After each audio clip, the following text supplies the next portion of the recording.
축복합니다. 지난 3일 동안 금토일 우리가 2021년 처음으로 집회를 가졌습니다. 제가 피드백을 좀 들어봤는데 다들 너무들 좋아하시더라고요. 비록 온라인이지만 그래도 많이들 좀 사모했고 또 사모한 대로 또 은혜를 많이 받으신 것 같습니다.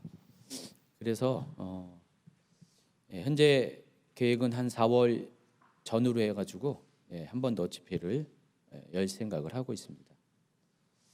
부분적으로 좀 이렇게 개인적인 기도를 받을 수 있도록 좀 배려를 했는데 그때 가서는 더 그렇게 할 거고, 더불어서 또 그 중간에서라도 이렇게 내부 강사이더라도 최 목사님과 저하고 중간중간에 여러분에게 또 좀 개인적인 기도를 해줄 수 있는 기회들을 좀 넓혀 나가려고 생각 중에 있습니다.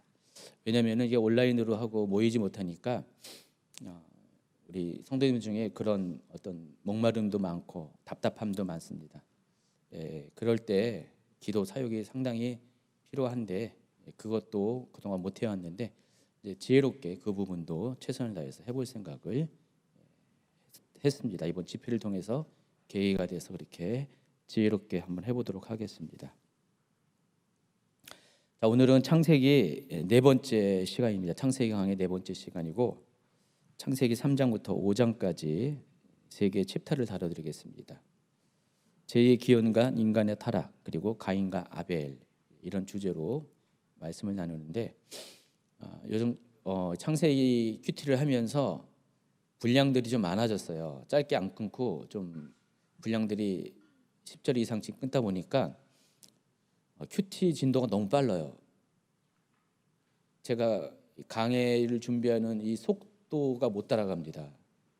그래서 오늘도 5장까지 했는데 큐티는 6장까지 끝냈잖아요. 제가 6장까지 하려고 마음을 굳게 먹었는데 도저히 안 되겠어요. 분량이 너무 많아가지고 지금 24페이지나 나왔거든요. 그래서 6장도 내용이 또 만만치가 않습니다. 창세기 그 초반부의 내용은 좀 여러 가지 보충 설명이 많이 필요한 내용들이 있거든요. 스토리보다도 좀 여러 가지 어떤 그 계시적인 것들, 시초에 관한 여러 가지 것들이 많기 때문에 좀 보충 설명이 많이 필요합니다. 그래서 좀 원고가 많아져요. 그래서 어쩔 수 없이 여러분 큐티는 먼저 앞서가고 제가 설명을 뒤따라서 하네요. 평소는 제가 먼저 하고 큐티를 따라왔는데 지금은 뒤바뀌는 형국입니다. 그래서 오늘은 이미 여러분이 이틀 전에 끝냈던 5장까지 내용을 다뤄드리도록 하겠습니다. 대신에 이제 다음 주 수요일은 6장부터 아마 9장, 뭐 말이면 10장까지도 갈 수 있는데 그렇게 해서 좀 이렇게 진도를 좀 바짝 따라가도록 하겠습니다. 그렇게 아시기 바라고요. 복습한다라고 생각하시기 바랍니다. 여러분이 큐티한 거 내가 제대로 큐티했을까? 물론 큐티는 개별적인 거지만은 그래도 제대로 알고 했을까? 그 부분을 확인하는 차원에서 좀 들으시기를 부탁드리겠습니다. 자, 먼저 이제 창세기 3장을 다뤄드리도록 하겠습니다. 여러분 교재 49페이지고요. 말씀드린 것처럼 창세기는 기원에 관한 책이라고 말씀드렸어요. 그래서 창세기의 그 70인역 제목 게네시스가 영어의 제너시스로 이렇게 적용됐고 또 우리 한글 성경도 창세기라고 해서 그 세상의 기원에 관한 그런 이야기들이 많이 있습니다. 그래서 다 최초가 여기 있습니다. 세상의 시작 최초, 인간 최초. 지난주에는 최초로 죄에 대해서도 죄의 시작에 대해서도 알려드렸죠. 오늘 하는군요. 오늘 하겠습니다. 전부 다 시작에 관한 이야기들이 다 창세기는 있습니다. 그래서 창세기 그 전반부는 거의 다 시작과 관련된 이야기들이 많이 등장합니다.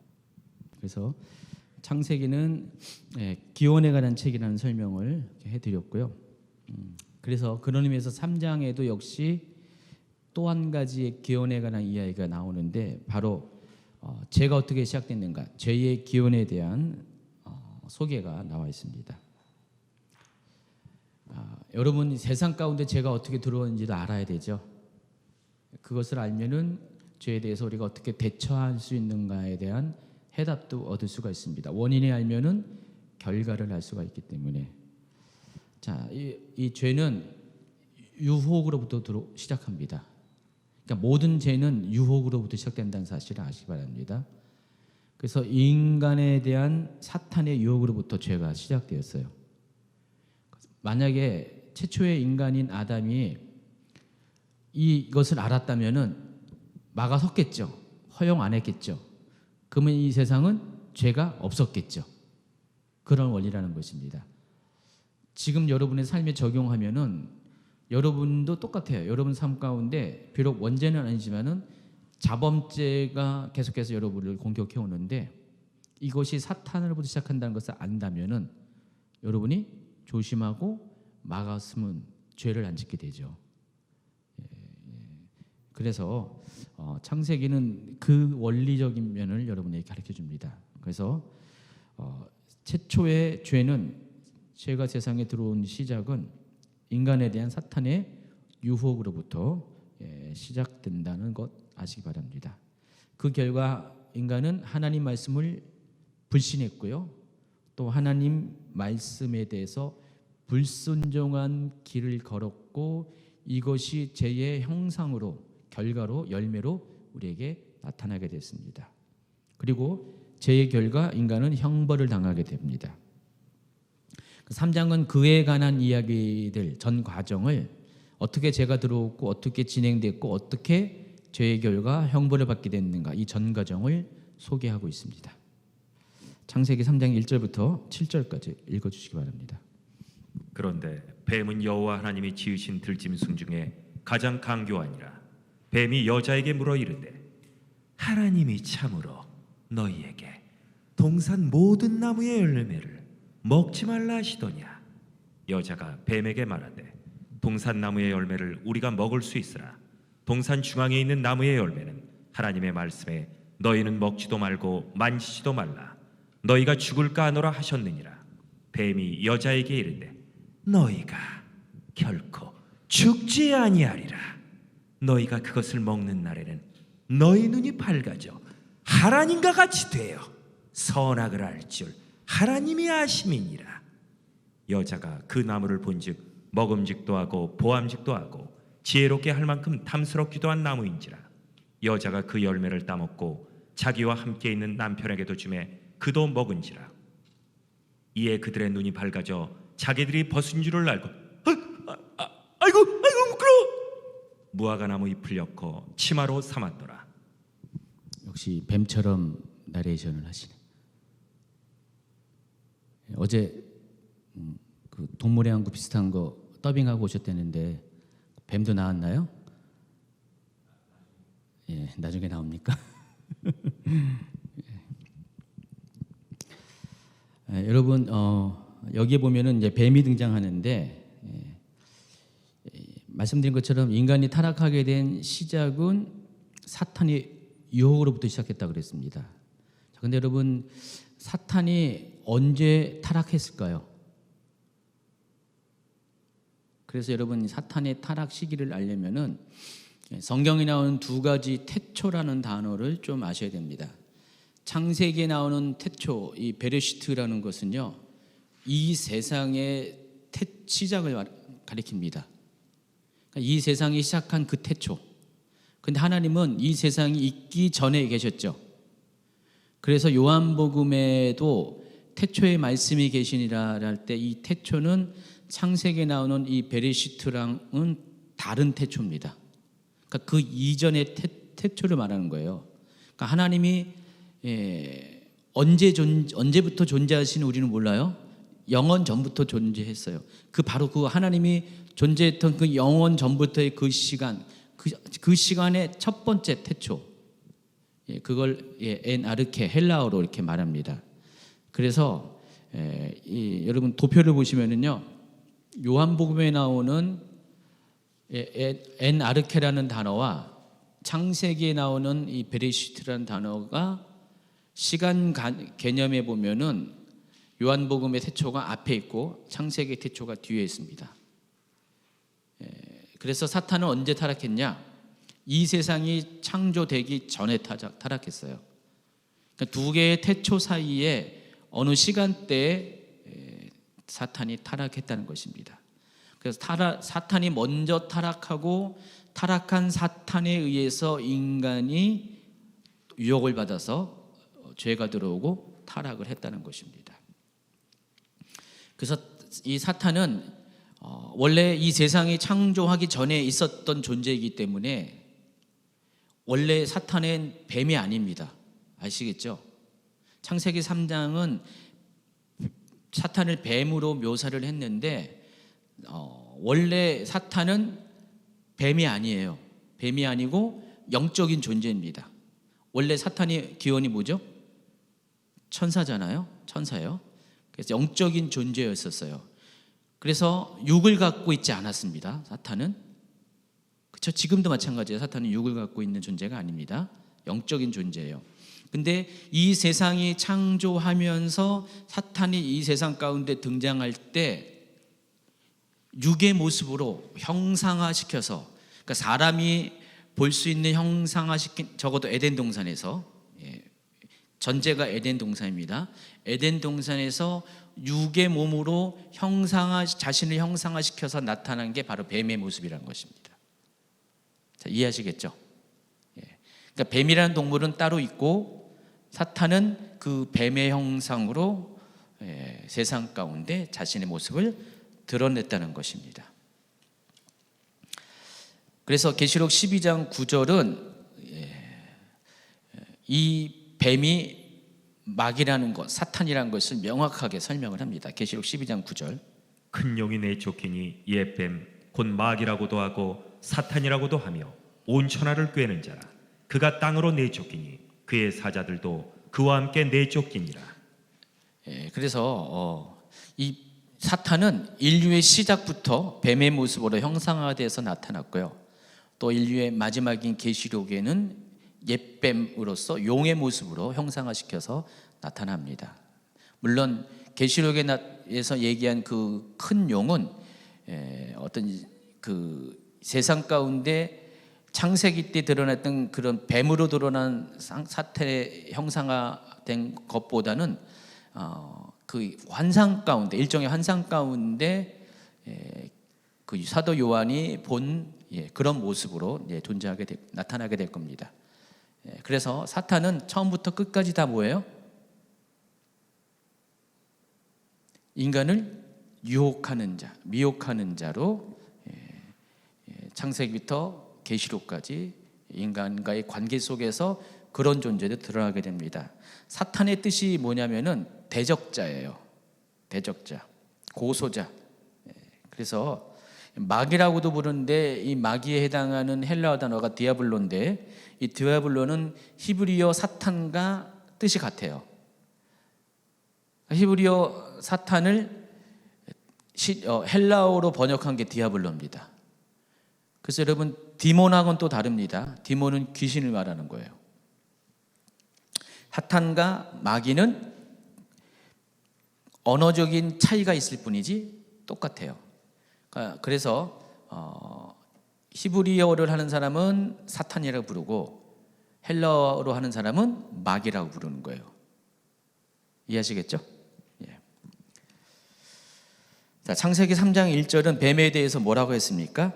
간교하다라고 했습니다. 뱀은 여호와 하나님이 지으신 들짐승 중에 가장 간교하느라 그랬습니다. 자, 그런데 특이한 것은 바로 이 3장 1절의 앞에 나오는 문장이 2장 25절인데 2장 25절에 보면은 아담과 그의 아내 두 사람이 벌거벗었으나 부끄러워하지 아니했다 이 말이 나오는데 여기서 간교하다는 단어와 벌거벗다라는 단어가 같은 단어를 사용합니다. 히브리어로 아롬이라는 단어를 사용합니다. 그래서 이 아롬이라는 단어는 여러 가지 뜻이 있는 거예요. 벌거벗다라는 뜻도 있고 교활하다, 간교하다 이런 뜻을 갖고 있습니다.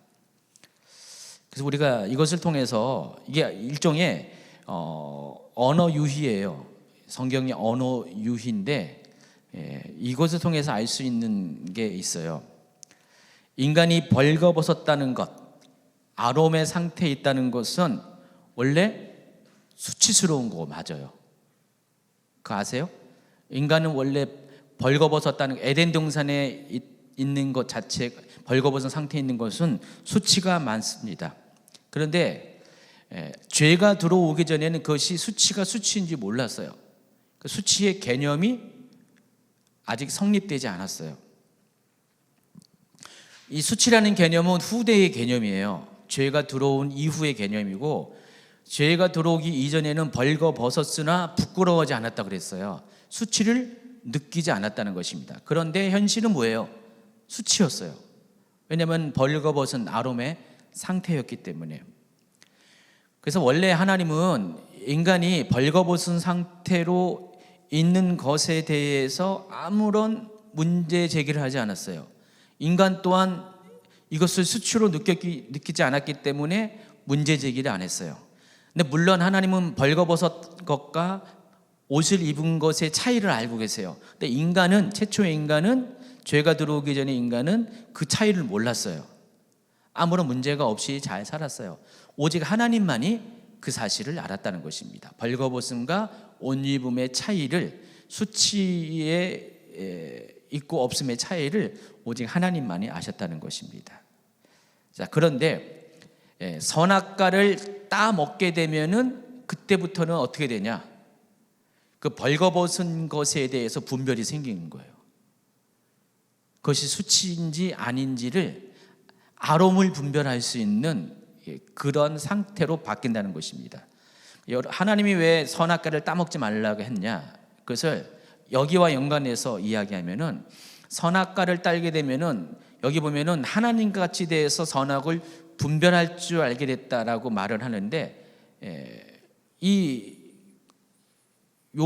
아롬과 관련된 그런 입장에서 설명한다면은, 선악과를 따먹게 되면 어떻게 돼요? 내가 수치스러운 모습에 있다는 것을 비로소 알게 된다는 거예요. 하나님은 이미 알고 계시는데 그것을 은혜로 덮고 계시잖아요.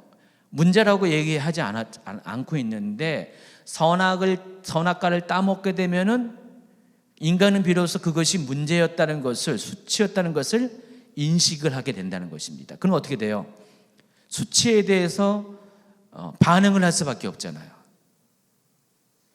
우리가 보통 이제 이 선악과를 적용시킬 때, 여러분 선악과로 반응하지 마시고 판단하지 마시고 생명나무로 판단하십시오. 보통 이렇게 이런 설교를 좀 듣지 않았나요?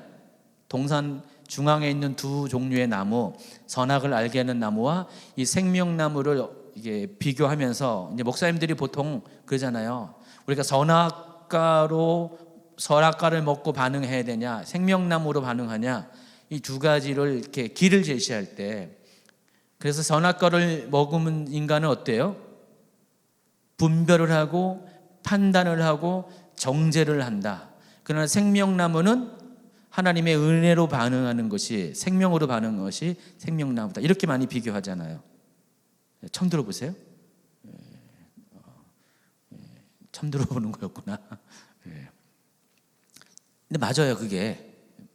맞습니다. 그래서 우리가 선악과를 먹지 않았으면은 남을 판단 안 해요. 우리가 선악과를 먹은 결과 남을 판단하는 그게 생긴 거예요. 그게 창세기에서는 선악을 분별하는 능력으로 표현이 된 겁니다. 그러니까 선과 악을 분별한다는 그런 어떤 좀 광의적인 일반적인 개념도 있지만은, 좀 구체적으로 이야기하면은 내가 벗었음과 벗지 않았음을, 이제 그것이 의미가 무엇인지를 깨닫게 되었다, 그런 의미라는 것입니다. 다시 말해서 내가 아롬의 상태가 있다는 것을 비로소 그때 깨닫게 된다는 것입니다. 여러분, 가령 어린아이가 어릴 때는 아롬의 상태로 태어나잖아요. 벗은 상태로 태어나잖아요. 근데 어릴 때는 벗고 막 다녀도 애들이 그런 거 전혀 수치를 안 느껴요. 우리 아이들 키울 때 보면은 뭐 1살, 뭐 거의 2살까지만 해도 남자애들, 여자애들 같이 꼬맹이들 막 같이 목욕하고 막 그래도 애들 그냥 신나게 물장난치고 뭐 놀지. 너 나랑 달라 하면서 부끄러워 그런 애들 없잖아요. 한 살, 2살까지만.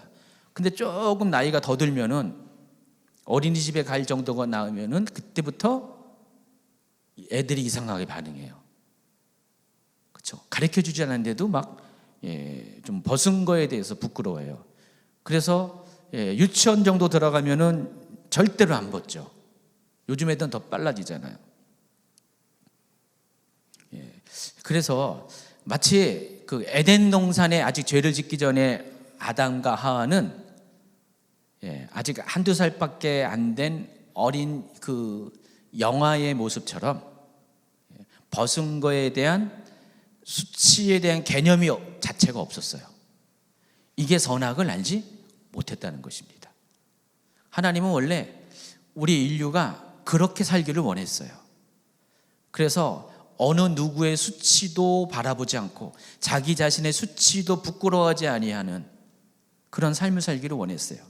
그게 에덴에서 삶이었는데, 근데 선악과를 따먹으면서 그것이 수치라는 것을 깨닫게 되는 변화가 생겼습니다. 그래서 하나님은 선악과를 따먹지 말 것을 경고를 하신 것입니다. 그래서 여러분도 지금 늘 이렇게 선악과를 따먹게 되는 그런 유혹이 많이 있잖아요. 사단이 계속 여러분을 하여금 과거에 들은 것처럼 지금도 선악과를 탁 따먹게 하려고 막 갖다 주잖아요. 막 이거 먹어봐 하면서 막 들이밀잖아요. 그러면 여러분 어때요? 참 그렇죠. 남들이 뭐 이렇게 뭐 어떻다는 얘기만 들으면 이렇게 귀가 쏠깃쏠깃하고, 예전에 아담이 선악과를 보면서 볼 때 너무나 보암직하고 먹음직하고 지롭게 하면 탐스럽게 그런 어떤 느낀 것처럼 사단이 자꾸만 이렇게 선악과처럼 누가 어떻대 저랬대 막 옆에서 막 얘기하면 어떻게 해요? 귀가 쏠깃쏠깃하고 말하고 싶고 막 그러고 싶지 않습니까? 안 그렇죠, 여러분들은? 그래서 늘 사단은 우리를 이와 같이 선악과로 지금도 우리를 유혹하고 있다는 사실을 아시기 바랍니다. 어쨌든 하나님은 그런 것 때문에 사람들이 자기의 벌거벗은 수치를 아는 것을 원치 않으셨기 때문에 선악과 따먹는 것을 금지하셨다는 것. 그런데 이 뱀은 그와 같은 하나님의 마음을 싹 가린 채 인간이 선악을 구별해서 하나님과 같이 될 것을 하나님은 염려했기 때문에 하나님께서 인간에게 선악과를 따먹지 말라고 하나님의 마음을 가리우고 교묘히 하나님의 마음을 왜곡시킵니다. 하나님은 인간이 선악과를 따먹어서 하나님 수준처럼 그렇게 높아지는 것이 그게 배가 아파서 그게 걱정돼서 인간으로 하여금 선악과를 따먹지 말라고 그렇게 말했다, 그렇게 생각하고 계신 분이 하나님이다라고, 하나님은 원래 그런 게 아닌데, 하나님의 뜻은 그런 게 아닌데 그런 식으로 교묘하게 하나님의 뜻을 왜곡시켰다는 것입니다. 창세기 3장 5절, 너희가 그것을 먹는 날에는 너희 눈이 밝아져 하나님과 같이 되어 선악을 알 줄 하나님이 아심이니라. 사탄이 하는 일이 그때부터 지금까지 앞으로도 그렇지만은 늘 이런 것입니다. 여러분으로 하여금 하나님을 오해케 하는 역할, 하나님의 진심을 가리우는 역할, 왜곡시키는 역할, 하나님의 말씀을 변개시키는 역할, 이게 그때나 지금이나 앞으로도 사탄이 하는 역할이라는 것입니다. 그래서 사탄은 이런 방해를 통해서 하나님과 우리의 관계를 멀어지게 하는 게 사탄이 원하는 목표고 열매라는 것입니다. 그래서 예수님께서 이 땅에 오신 이유, 하나님의 아들이신 예수님께서 이 땅에 오신 이유는 이와 같은 마귀의 일을 멸하기 위해서 이 땅에 오신 거예요. 마귀는 항상, 사탄은 항상 이런 일을 하려고 추진하고 틈을 노리는데 예수님은 마귀로 하여금 이 일을 못하게 하기 위해서, 더 이상 사람과 하나님의 사이를 멀어지게 하는 일을 못하게 하기 위해서 예수님이 오셔서 하나님과 우리의 사이에 갈라진 간극들을 좁혀 나가신 겁니다. 그래서 하나님 사이에 우리의 담장처럼 쌓여 있는 모든 벽들을 허무시고 이런 일을 하신 분이 예수님이라는 것입니다. 자, 계속해서 요한 1서 3장 8절부터 요한 1서 4장 10절까지 쭉 읽어주세요. 죄를 짓는 자는 마귀에게 속하나니 마귀는 처음부터 범죄함이라. 하나님의 아들이 나타나신 것은 마귀의 일을 멸하려 하심이라. 또 십자가로 이 둘을 한 몸으로 하나님과 화목하게 하려 하심이라. 원수된 것을 십자가로 소멸하시고, 사랑은 여기 있으니 우리가 하나님을 사랑한 것이 아니요 하나님이 우리를 사랑하사 우리 죄를 속하기 위하여 화목제물로 그 아들을 보내셨음이라. 그래서 이 과정 중에 이 뱀, 사탄은 하나님 말씀을 변형시킵니다. 52페이지 넘어갔습니다. 첫 번째 창세기 2장 17절. 선악을 알게 하는 나무의 열매는 먹지 말라. 네가 먹는 날에는 반드시 죽으리라 하시니라. 이게 팩트입니다.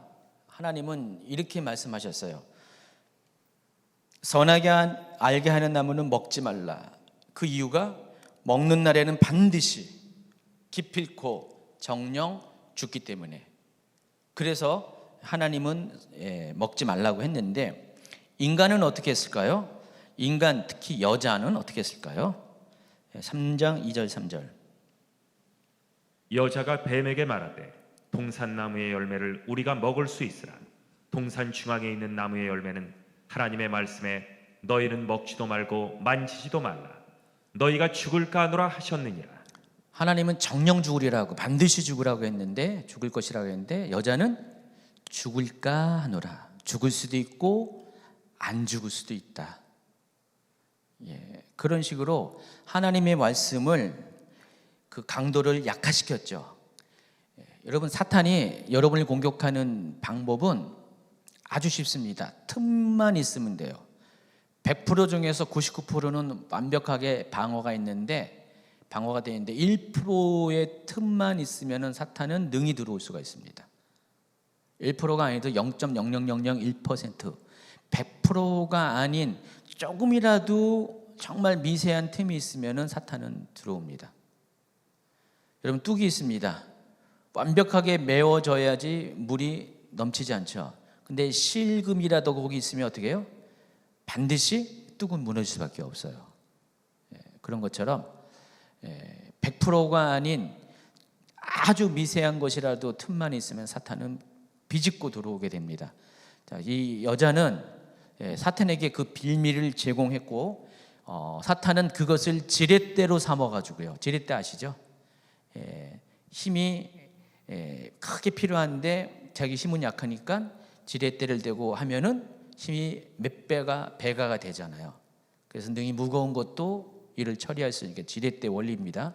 사탄은 바로 여자가 하나님께서 반드시 죽는다고 이야기했던 것을 죽을까 하노라고 살짝 약화시킨 그 하나님 말씀의 팩트가 아닌 그 왜곡된 것을, 그 틈을 노려서 뭐라 그랬습니까? 뱀이 여자에게 이르되 너희가 결코 죽지 아니하리라 그랬습니다. 하나님이 창세기 2장 17절에는 정령 죽으리라고 했는데, 반드시 죽으려 했는데 3장 4절에는 결코 죽지 않는다. 완전히 정반대 이야기를 하는데, 그 사이에 뭐가 있었어요? 죽을까 하노라 하는 여자의 고백이 있었던, 여자의 왜곡된 그런 이해가 있었다는 것을 아시기 바랍니다. 그래서 여러분, 하나님에 대해서 여러분이 이렇게 오해를 잘하는 분들은요, 사탄의 계략에 쉽게 넘어갑니다. 사람에 대해서도 여러분 오해하는 분들은요, 쉽게 관계의 틀어짐을 경험하게 됩니다. 그래서 여러분, 그래서 이 믿음은 100%가 아니면은 의미가 없어요. 하나님, 여러분이 알고 있는 하나님, 하나님을 신뢰하고 있는 하나님에 대해서 누가 뭐라 그래도요, 반드시 하나님에 대한 신뢰의 고백을 100%로 해야 됩니다. 그럴까요? 뭐 그럴 수도 있겠죠. 뭐 이런 식으로 하는 그런 생각들, 고백들은 여러분이 의도적으로 하지 말아야 된다는 것입니다. 그렇게 하면은 반드시 누군가 치고 들어와요. 이단이 그렇잖아요. 이단은 그 틈을 노리거든요. 마귀적인 속성을 가지고 이단은 여러분이 하나님에 대한 확신, 교회에 대한 확신이 없으면은 금방 치고 들어옵니다.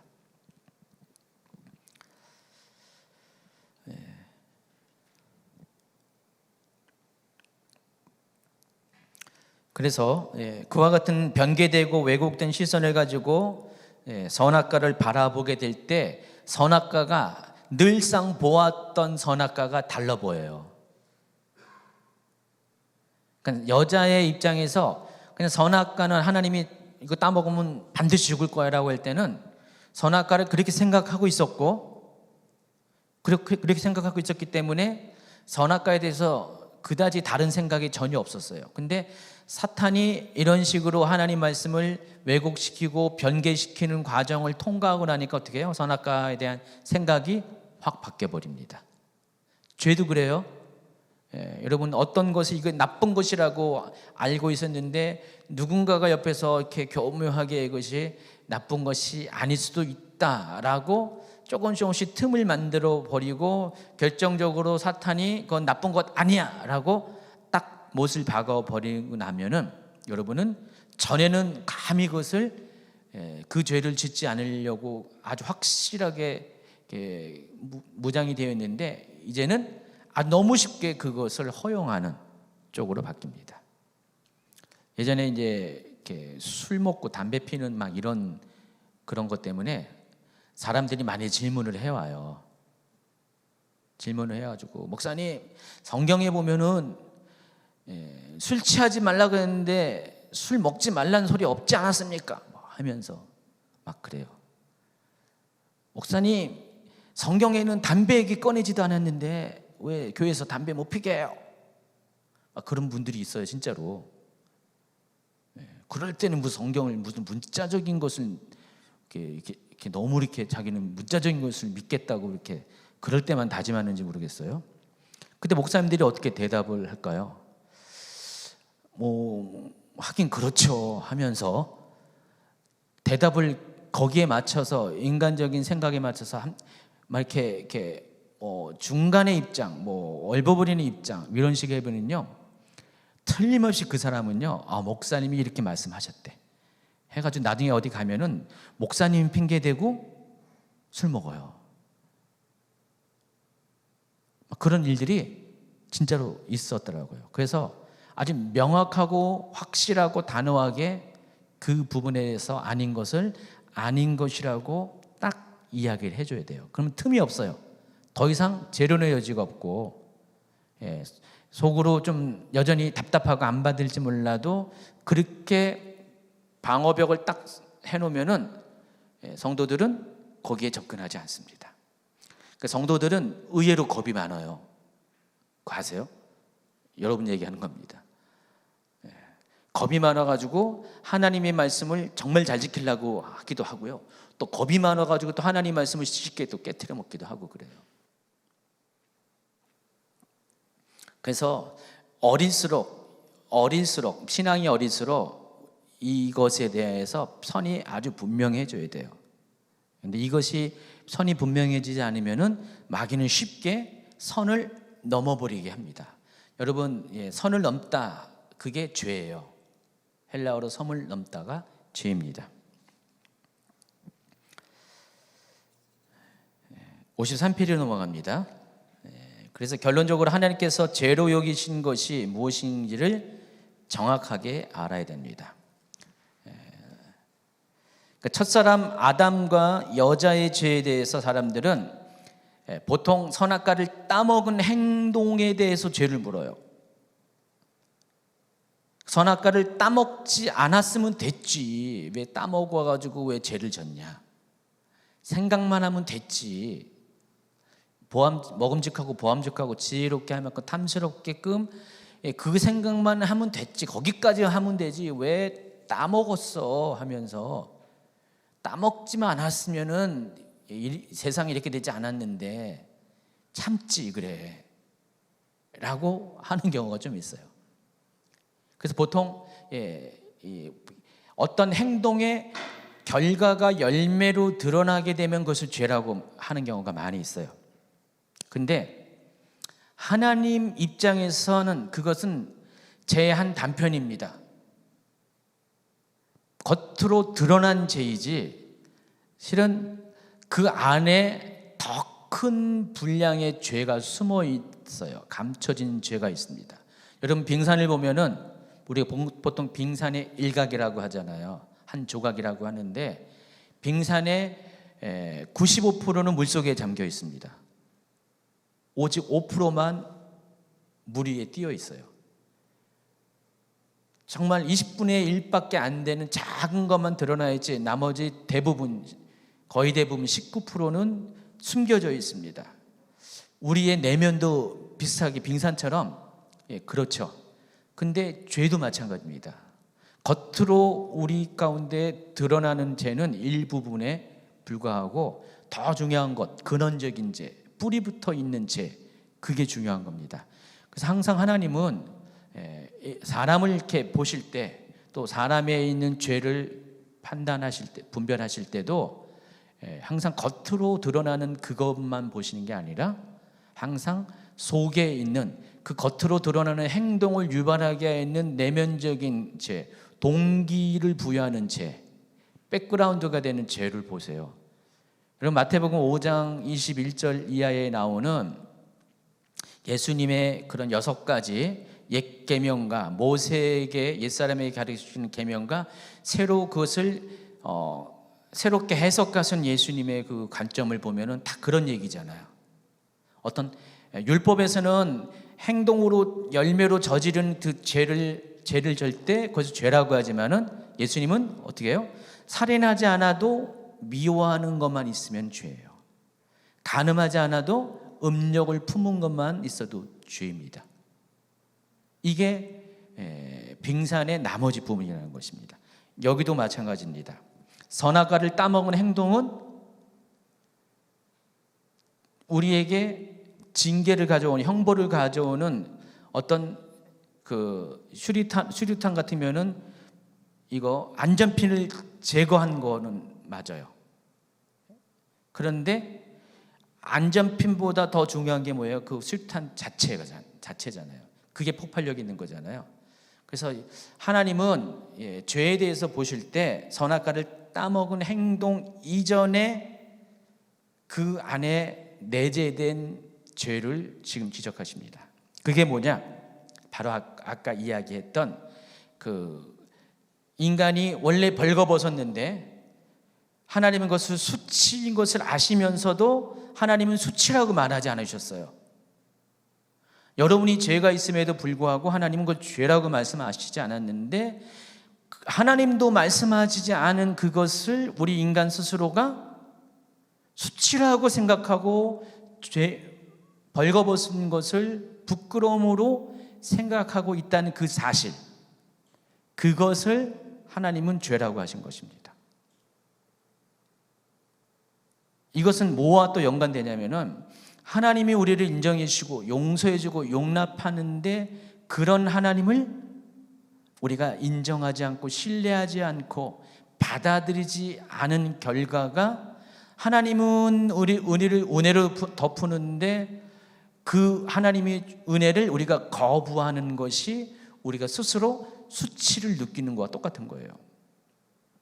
하나님은 그것이 죄라고 말씀하시는 것입니다. 그것이 근본적인 죄고 선악과를 따먹은 행동은 그것으로부터 파생된 결과적인 죄라는 것입니다. 그래서 하나님이 보실 때의 죄는 인간의 마음으로부터 시작된다는 사실.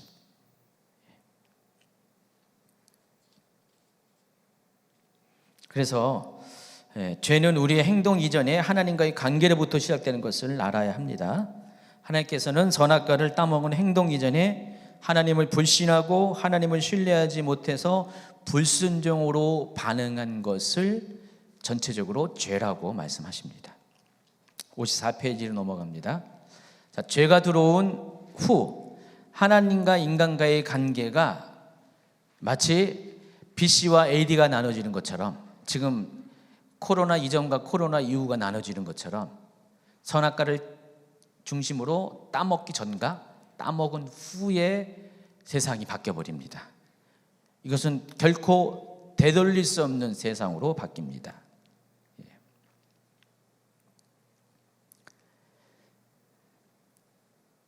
선악과를 따먹기 전에 인간은 어땠습니까? 창세기 2장 25절. 아담과 그의 아내 두 사람이 벌거벗었으나 부끄러워하지 아니하니라. 근데 여전히 벌거벗었는데, 벌거벗은 그 현실은 똑같은데, 죄가 들어오기 전에는, 선악과를 따먹기 전에는 부끄러움을 전혀 느끼지 않았는데, 죄가 들어온 이후, 선악과를 따먹은 이유는 그것을 부끄러워했다. 3장 10절. 이르되 내가 동산에서 하나님의 소리를 듣고 내가 벗었으므로 두려워하여 숨었나이다. 이렇게 바뀌었다는 것입니다. 그래서 이것은 앞전에 선악과를 따먹기 전처럼 아담과 하와는, 여기는 아직 여자죠. 아담과 여자는 그 이전으로 돌아갈 수가 없었어요. 선악과를 따먹은 이후에는 아무리 자기가 그렇게 생각하지 말아야지 해도 여전히 그렇게 생각이 드는 거예요. 그래서 전에는 하나님에 대해서 전혀 거리감이 없었어요. 늘 친밀했어요. 문제가 없었어요. 근데 하나님만 보면 괜히 미안해. 그리고 막 두려워. 그리고 하나님 앞에 자기 몸이 벗은 것을 보여주는 것이 막 수치를 느끼는 거예요. 이것을 떨쳐낼 수가 없습니다. 그래서 선악과를 따먹기 이전과 이후는 다시 예전으로 돌아갈 수 없는 완전한 비포와 애프터로 분리가 되는 상황이 벌어지게 됩니다. 그래서 하나님은 이것을 인지하셨고 깨닫게 되니까 곧바로 말씀하십니다. 11절 전반부. 이르시되 누가 너의 벗었음을 너에게 알렸느냐. 누가 너의 아롬의 상태를 짓고 했느냐. 네가 벗었어, 얼레리 꼴레리, 누가 이렇게 얘기했냐, 그거예요. 지금 그전에는 하나님은 절대로 얼레리 꼴레리 안 했는데, 그래서 하나님 말씀 안 했기 때문에 사람들은 자기가 얼레리 꼴레리는 몰랐는데, 아니 누가, 내가 그러지도 않았는데 누가 얼레리 꼴레리 했냐, 그 얘기를 하는 것입니다. 그때 또 후반부에 내가 내게 먹지 말라 명한 그 나무를 먹었느냐 하면서 이렇게 하나님은 계속해서 그 문제의 원인들을 찾아가십니다.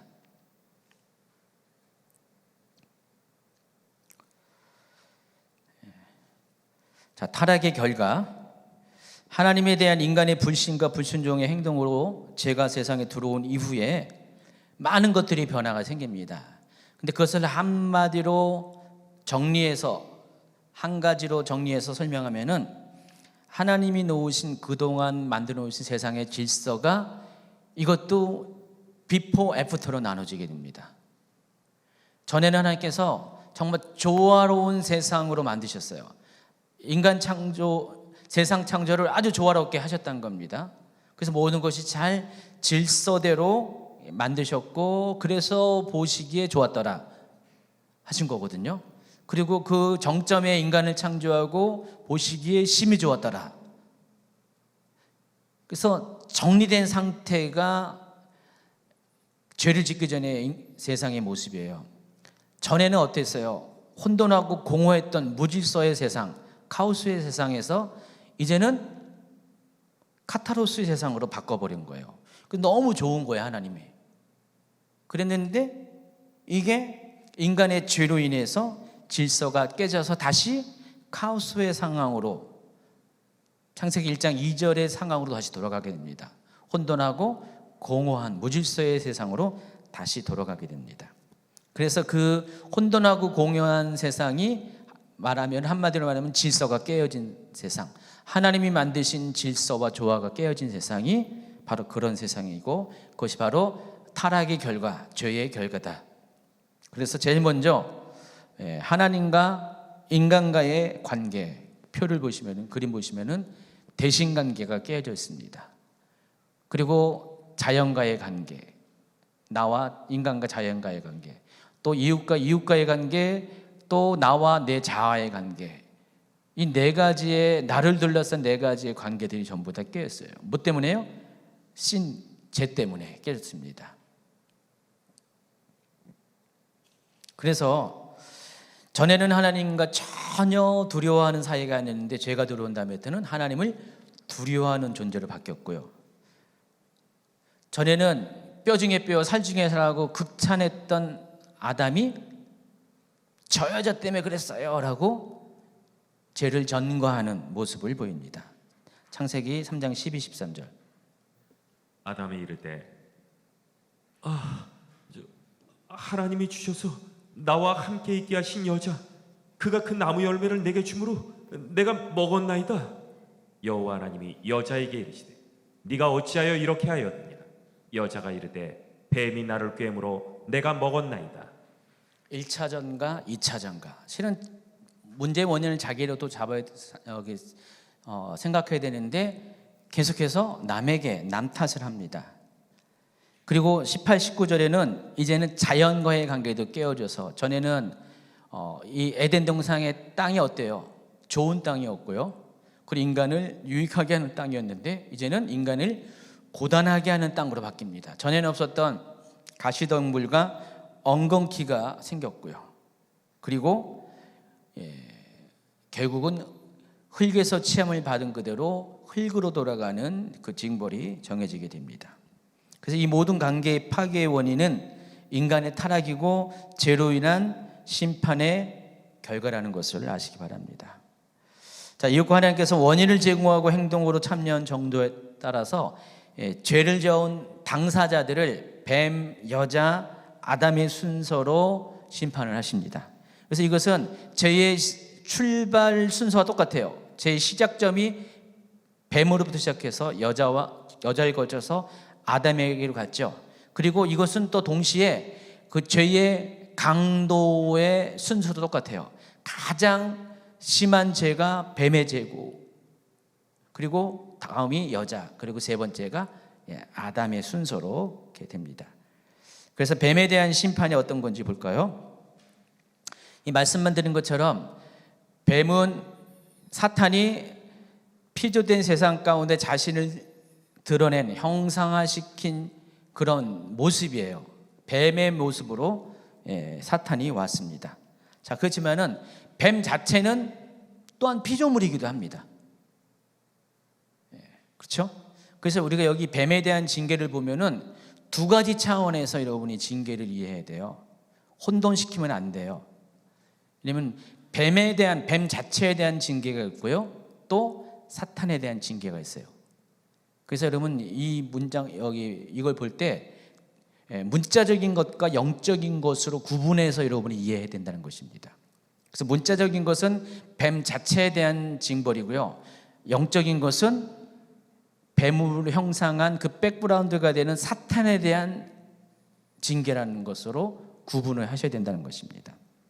그러니까 뱀은 사탄을 자기 세계 안에 허용을 한 거예요.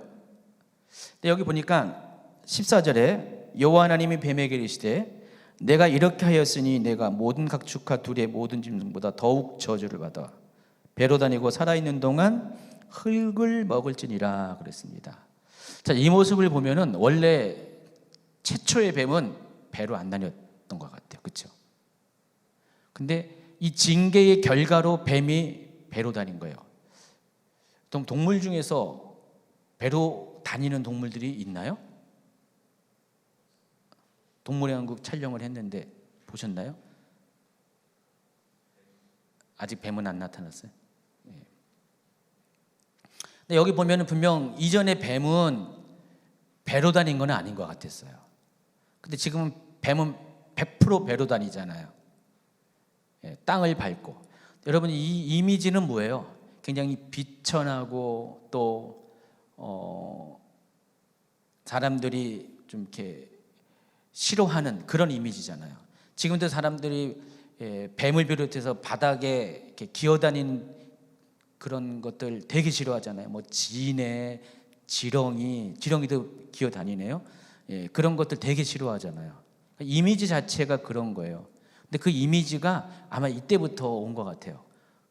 그래서 뱀은 모든 동물보다 저주를 더 받았다 그랬어요. 그러니까 죄의 결과 피조 세상이 저주를 받았는데, 근데 뱀은 그 사탄이 이 세상 가운데 죄를 갖고 들어오게 하는 원인을 제공했던 동물이기 때문에 뱀은 그 누구보다도 더 저주를 받아서 그 저주의 결과 배로 다니고 평생을 배로 다니고 흙을 먹게 되었다라고 했습니다. 아니, 흙을 먹을 것이다 그랬습니다. 근데 여러분, 뱀이 흙을 먹습니까 진짜? 제가 조사를 해봤어요. 근데 뱀은 절대로 흙을 안 먹어요. 근데 왜 뱀이 흙을 먹는다 그래요? 그 성경 말씀이 틀린 거잖아요. 그래서 우리가 이 부분을 영적으로 해석해야 된다는 뜻이에요. 아까 그래서 뱀이 배로 다닌다는 사실은 그냥 문자 그대로 해석해야 되지만은, 여러분 계시록도 문자적인 해석과 영적인 해석을 교차적으로 해야 되거든요. 어떤 종류는 문자로 해석해야 되고 어떤 종류는 상징으로 해석해야 돼요. 영적으로 해석해야 돼요. 그래서 계시록의 경우는 삽입장의 경우는 상징적으로 해석해야 되는데, 시나리오, 시간 순서로 되는 것은 문자적으로 해석해야 되는 원칙들이 있어요. 근데 여기도 마찬가지로 그런 원칙이 필요합니다. 그래서 지금 뱀이 배로 다니는 것은 문자적으로 해석해야지 맞고요. 뱀이 흙을 먹는다는 것은 문자적으로 해석하면 안 돼요. 영적인 해석이 필요합니다. 그러면 영적으로 해석할 때 뱀이 흙을 먹는다는 건 과연 뭘까요? 실제로 흙을 안 먹잖아요. 근데 흙을 먹는다고 말씀하셨는데, 그럼 흙을 먹는다는 건 과연 어떤 의미일까요? 그래서 이 흙을 먹는다는 것은 창세기 3장 19절과 연계해서 봐야 됩니다. 네가 흙으로 돌아갈 때까지 얼굴에 땀을 흘려야 먹을 것을 먹으리니 네가 그것을 취함을 입었음이라. 너는 흙이니 흙으로 돌아갈 것이니라 하시니라. 아담의 본래 그 시작은 뭐예요? 흙으로부터 시작했습니다. 여러분, 아담이라는 단어 자체가 사람이라는 뜻이에요. 아담을 번역하면 사람이에요. 그 창세기 2장에는 하나님께서 여기 보니까 여호와 하나님이 땅의 흙으로 사람을 만드셨다 그러는데, 이 사람이 히브리어로 아담이에요. 그러니까 우리 한글에서는 아담이라는 단어가 창세기 3장에 처음 등장하는데, 원래 히브리어 성경에는 아담이라는 단어가 2장 7절에 먼저 등장합니다. 근데 사람을 만들 때 그 사람을 만든 재료가 뭐냐면 아담이 흙이에요. 아담이로 아담을 만든 거예요. 여러분, 어근이 같잖아요. 아담이로부터 온 것이 아담이에요. 흙으로부터 온 것이 사람이라는 것입니다. 그래서 그냥 원래 인간은 아담이었어요. 근데 인간이 다른 동물들과 다른 이유가 딱 한 가지예요. 뭐가 있어요? 창세기 2장 7절에 보면은 하나님의 호흡이 들어왔다 그랬어요. 여기 생기라고 표현했는데 하나님의 호흡이에요. 하나님의 숨. 하나님의 숨이 그 코에 불어질 때 어떻게 해요? 우리 안에 전에는 없었던 영이 생긴 겁니다. 그 사람은 이때부터 영혼육의 존재가 됩니다. 그런 존재를 가리켜서 living soul이라고 합니다. 살아있는 혼, 생명이라고 번역했습니다. 생명으로 번역했는데 실제 직역하면 생혼이에요. 생혼하면 이상하죠. 근데 이게 본래 히브리어의 의미예요. 살아있는 혼이 되었다는 것입니다. 따라서 사람에게 이 하나님의 호흡, 하나님의 성령이 떠나면 어떻게 돼요? 본래 있었던 아담이로 돌아가게 되는 겁니다. 아담이 아담이로 돌아가게 돼요. 그래서 하나님께서 아담을 징벌할 때 그 징벌의 핵심은 바로 이거예요. 너는 흙이니 흙으로 돌아가라. 하나님의 영이 떠난 존재는 흙으로 돌아가게 됩니다. 그렇게 되면 어떻게 돼요? 흙으로 사람이 존재할 때 뱀은, 사탄은, 여기서 뱀이라고 하지 말고 사탄은 흙을 먹게 됩니다. 그러니까 하나님의 성령이 없는 인간은, 아담은 다 그때부터는 사탄의 밥이 되는 거예요. 이 영적인 원리고요. 그 같은 영적인 원리가 이때부터 시작했고 지금도 역시 똑같습니다. 그래서 우리가 우리 지금 살아가고 있어요. 쭉 보면은 다 영이 있는지 없는지 몰라요. 사람은. 근데 예수 그리스도 안에 있는 사람만이 영적으로 거듭난 사람이잖아요. 성령의 사람으로 새롭게 태어난 창조물이잖아요. 예수 없는 사람들은 영적으로 죽어 있는 사람이에요. 그래서 예수 밖에 있는 사람들은 전부 다 뭐예요? 아담이로 살아가고 있고, 그래서 그런 사람들은 지금도 사탄의 먹잇감이에요. 밥이에요. 사탄이 마음대로 조종할 수 있는 존재가 돼요. 그러나 여러분은 다르다는 겁니다. 성령 안에 계신 여러분 안에 성령이 계시면은 여러분들은 절대로 사단의 먹잇감이 될 수가 없다. 58페이지로 넘어갑니다. 또 15절도 한번 읽어볼까요? 내가 너로 여자와 원수가 되게 하고 네 후손도 여자의 후손과 원수가 되게 하리. 여자의 후손은 네 머리를 상하게 할 것이요 너는 그의 발꿈치를 상하게 할 것이니라 하시고. 이 부분도요, 똑같이 같은 방식으로 해석해야 돼요. 문자적인 해석과 영적인 해석을 교차적으로 해야 됩니다. 그래서 여러분, 여기 그림에서 보는 것처럼 그림으로 표현하면 이겁니다. 사람은 뱀의 머리를 밟고 뱀은 사람의 발꿈치를 물고, 지금 그러잖아요. 그럼 뱀이 여러분 슬며시 와가지고 숲 같은 데 들어가면 슬며시 와가지고 탁 물고 가잖아요. 그래서 독사라면 어떻게 해요? 위험하고.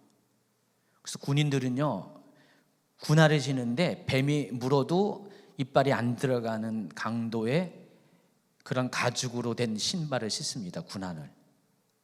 근데 일반 사람들은 군화를 안 신잖아요.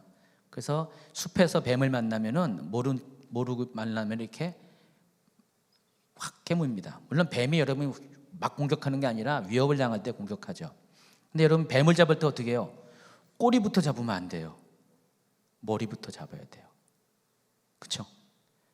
자, 이게 이제 문자적으로 그래요.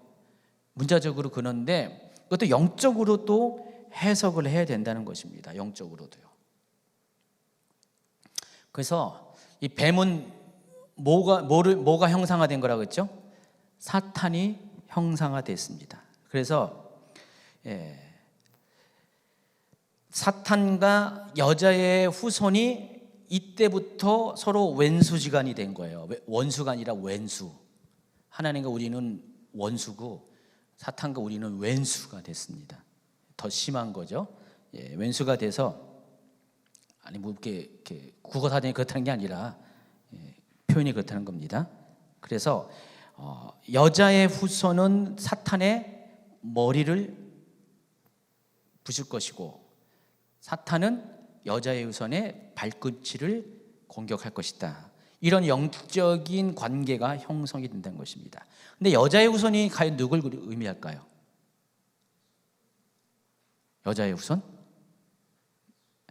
우리 계시록에 보면, 제가 여기 표시 안 했는데 계시록 12장에 보면 여자의 후손이 누군가 나옵니다. 계시록 12장 초반부에 보면, 전반부에 보면은 여자의 후손이 곧 철장 권세를 가지고 태어날 아기 예수 그리스도를 말한 겁니다. 그리고 그 예수 그리스도 안에서 태어날 수많은 영적 자녀들, 영적 후손인 그리스도인들, 믿는 자들을 가리킵니다. 그래서 믿는 자들과 사탄은 이때부터 서로 머리를 누르고 발꿈치를 상하게 하는 영적 전쟁을 살게 되는 것입니다. 서로를 위협하는. 그래서 여러분이 전에 예수님을 모를 때는요, 영적으로 죽어 있을 때는 여러분은 그냥 감히 뱀의 머리를 잡을 수 있는 그런 존재가 아니었어요. 사탄의 머리를 잡을 수 있는 존재가 아니고 그냥 사탄의 밥이에요. 날 잡아줍시오 하고 항상 여러분의 삶을 사탄에게 대령하는 그런 존재였는데, 여러분이 예수님을 믿고 영적으로 깨어나고 성령의 사람이 되면 그때부터 사탄과의 영적 전쟁이 일어나게 됩니다. 날마다 여러분의 심령 안에서 하나님이 주시는, 성령이 주신 생각과 사탄이 주는 생각과 맨날 싸우게 돼요. 마음이 전쟁터가 되잖아요. 그래서 어떨 때는 여러분이 사탄의 머리를 누를 때가 있고, 어떨 때는 사탄이 여러분의 발꿈치를 몰래 와서 물고 여러분 유혹할 때가 있잖아요. 이것이 많이 있습니다. 자, 여러분 똑같이 또 그림을만 보면은요, 여러분이 한 가지 기억할 것은, 예수님이 십자가에 못 박혔을 때 예수님은 손에만 못 박힌 게 아니라 발뒤꿈치도 못 박혔어요. 그런데 이 그림이 너무 잘 표현했어요. 근데 예수님이 발뒤꿈치에 못 박힐 때 실패한 것 같지만은, 근데 동시에 사단의 머리도 못 박혔다는 사실. 제가 이 그림을 보면서 깜짝 놀랐어요. 어떻게 잘 이렇게 영적인 것을 잘 표현했을까? 예수님이 못 박힐 때 사탄의 머리도 같이 못 박혔다는 사실. 사탄은 생각을 못했어요. 이거를 자기 머리가 이렇게 못 박힐 것을. 그냥 예수님의 발뒤꿈치만 못 박으려고 생각했는데, 알고 봤더니 사탄의 머리가 결과적으로 못 박히게 됩니다. 그래서 여러분이 예수 그리스도 안에서는 누구든지 정죄함이 없는 것입니다. 자, 이제 여자에 대한 심판으로 가겠습니다. 뱀과는 달리 사람은 저주받지 않습니다. 뱀은 저주받았다고 했잖아요. 사탄은 저주받았다고 했는데 사람은 저주받다는 표현이 없어요. 사람은 저주받지 않습니다. 근데 사람에게 내려진 징벌은 어떤 거냐? 저주가 아니라 있는 것에로부터 고통이 추가되는 겁니다. 가령 여인의 경우 어떻게 해요? 여기 잘 표현해 보면은요, 3장 16절. 또 여자에게 이르시되 내가 너에게 임신하는 고통을 크게 더하리. 네가 수고하고 자식을 낳을 것이며. 여기까지만 하세요. 임신하는 고통을 크게 더한다 그랬습니다. 자, 그럼 어떻게 해요? 원래 하나님이 창조하실 때 여자는 임신할 때 고통이 있었다는 거예요. 근데 이런 거죠. 찔끔 하면은 그냥 아이가 낳는 그 정도의 고통. 우리 집 얘기하면은 최 목사님이 우리 큰애를 낳을 때는 무려 24시간 진통이 있었어요. 병원에 24시간 제가 대기하고 있었습니다. 어렵게 큰애를 낳았는데 고생을 하도 해가지고 다시는 애 안 낳는다고. 그렇잖아요. 보통 여자분들 그렇잖아요. 근데 몇 년이 지났어. 한 2년 3년 지나니까 기억이 가물가물해지니까 그때 이제 다시 이제 마음이 바뀌었어. 둘째를 이제 우리 큰애하고 둘째하고 4년 6개월 차이 나거든요, 생일로. 근데 둘째를 낳았어요. 너무 쉽게 나는 거예요. 2-3시간밖에 안 걸렸죠? 3시간 걸렸나? 예. 뭐 들어간 지 얼마 했는데 제가 밖에서 옛날 생각하고 긴장하고 있었는데 뭐 들어갔는데 얼마 있다가 응애 하고 나더라고요. 예, 쉽게 났어요. 물론 아이가 몸무게 차이가 좀 났어요. 큰애는 3.81kg, 키 51cm. 또 머리둘레가 또 저닮아가지고 작지 않았고, 우리 작은 애는 3kg밖에 안 됐어요. 쉽게 났는데 어쨌든 그 아기 낳은 분은 알잖아요. 둘째 날 때는 좀 고통이 덜했는데 그것도 고통이죠, 그렇죠? 근데 큰애 날 때보다는 아주 쉽게 난 거 편이에요. 뭐 그거에 비교할 수 없어도 원래 여자에게 하나님이 출산의 고통을 안 주신 건 아니에요. 근데 이 범죄한 이후에는 아주 그것을 크게 참을 수 없는, 그래서 남편이 옆에 있으면은 전부 다 머리를 쥐어뜯는 그 정도의 고통을 주셨다는 것입니다. 근데 저주는 아닙니다. 고통의 강도가 커졌을 뿐입니다. 또 수고해야지만 자식을 낳을 것이라고 말씀했습니다. 자, 이와 같이 사람에게 내려진 징벌은 뱀에게 내려진 징벌하고 좀 달라요. 뱀은 저주 차원이지만 사람에게는 점차로 이전의 삶과 죄를 지은 이후의 삶은 점차로 안 좋아져요. 그래서 이런 영적인 원리가 시대가 가면서 사람들의 죄가 더 가중되잖아요. 이후에 인류의 죄가 점점 이렇게 증가되고 새로운 죄가 추가될 때마다 하나님은 사람들의 삶의 환경들을 점점 안 좋게 만들어요. 그 첫 번째 케이스가 뭐예요? 에덴에서 쫓겨나는 거고요. 땅이 저주를 받아서 수고해야지 농사를 지을 수 있는 그 첫 번째 것이 있다면은, 두 번째는 홍수로 인해서 지구 환경이 더 안 좋아지죠. 그리고 더 시간이 지나면서 계속해서 인간의 수명이 점점 줄어요. 900세에서 400, 500, 그때 200대, 100대 점점 줄어들잖아요. 그러니까 인간이 수명이 줄어든다는 것은 인간의 삶이 점점 오래 살기가 어려운 환경으로 바뀌었다는 것, 고통의 환경으로 바뀌었다는 것입니다. 그래서 창세기 첫 번째의 시대부터 인류 첫 세대, 두 세대, 세대, 세 세대, 3대 세대, 세대가 점점 길어질수록 지나갈수록 죄는 점점 커집니다. 마치 이겁니다.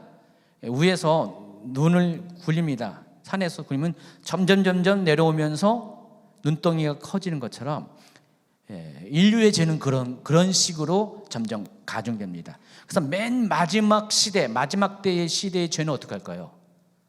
창세기의 그때의 시대의 죄보다는 상상을 초월한, 창세기 때 지은 죄는 요만한 탁구공 같은 죄였다면은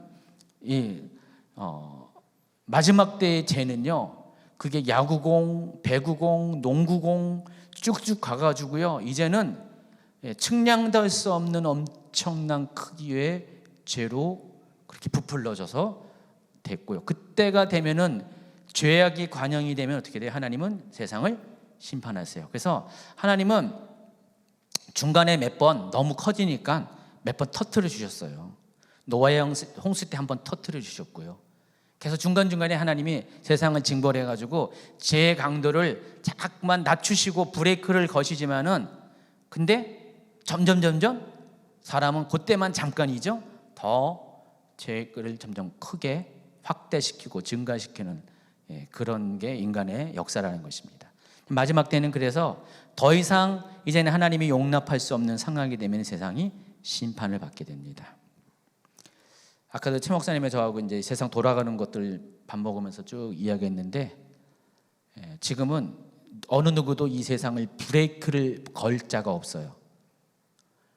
뭐 정치권에서는 서로 막 이렇게 어떤 협치를 강조하고 또 일치를 강조하고 그러지만은, 이 세대는 더 이상 그런 시대가 아닙니다. 미국도 그렇고 한국도 그렇고 어느 세상도 과거와 같이 어떤 절대 권력이 나와서 세상을 화합시키는 그런 시대는 아니에요. 완전히 나눠지고 있습니다. 이념별로 나눠지고 있고요, 영적으로도 나눠지고 있고요, 심지어 교회도 나눠지고 있잖아요. 믿는 자들도 나눠지고 있습니다. 계속 분열됩니다. 너덜너덜해졌어요. 지금 막 전에는 이렇게 하나의 굵은 줄기가 막 쪼개지니까 지금 막 너덜너덜된 게 이 세상이에요. 다들 포기하고 가망성을 못 갖고 있습니다. 그런데 그럴 때 누군가가 짠하고 어디선가 누군가에 무슨 일이 생기면 적그리스도가 등장합니다. 적그리스도가 등장해서 세상을 위장된 평화로 하나 되게 합니다. 자, 그래서 그 적그리스도가 등장하는 걸 보면서 정말 마지막 때가 이제 도래했다, 임박했다가 아니라 도래했다. 그래서 적그리스도는 7년 환란의 첫 번째 타임테이블의 가운데 등장하게 됩니다. 흰말을 타고 등장을 하게 됩니다.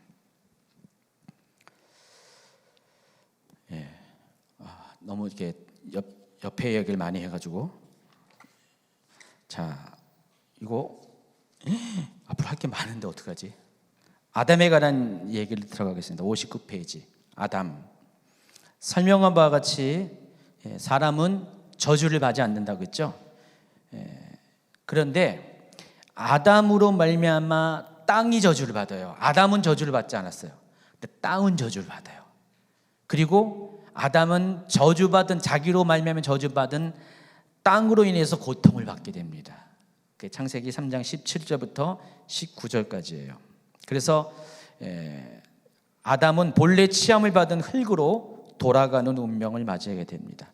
그리고 흙으로 돌아간다는 것은 두 가지 의미예요. 여기도 똑같이 문자적으로는 육적인 죽음을 맞이해서 원래 흙의 사람이 죽으면 흙으로 우리의 모든 구성물들이 세포들이 다 흙으로 돌아가게 돼 있죠. 그 첫 번째 것과 두 번째는 영적인 죽음을 맞이한다는 겁니다.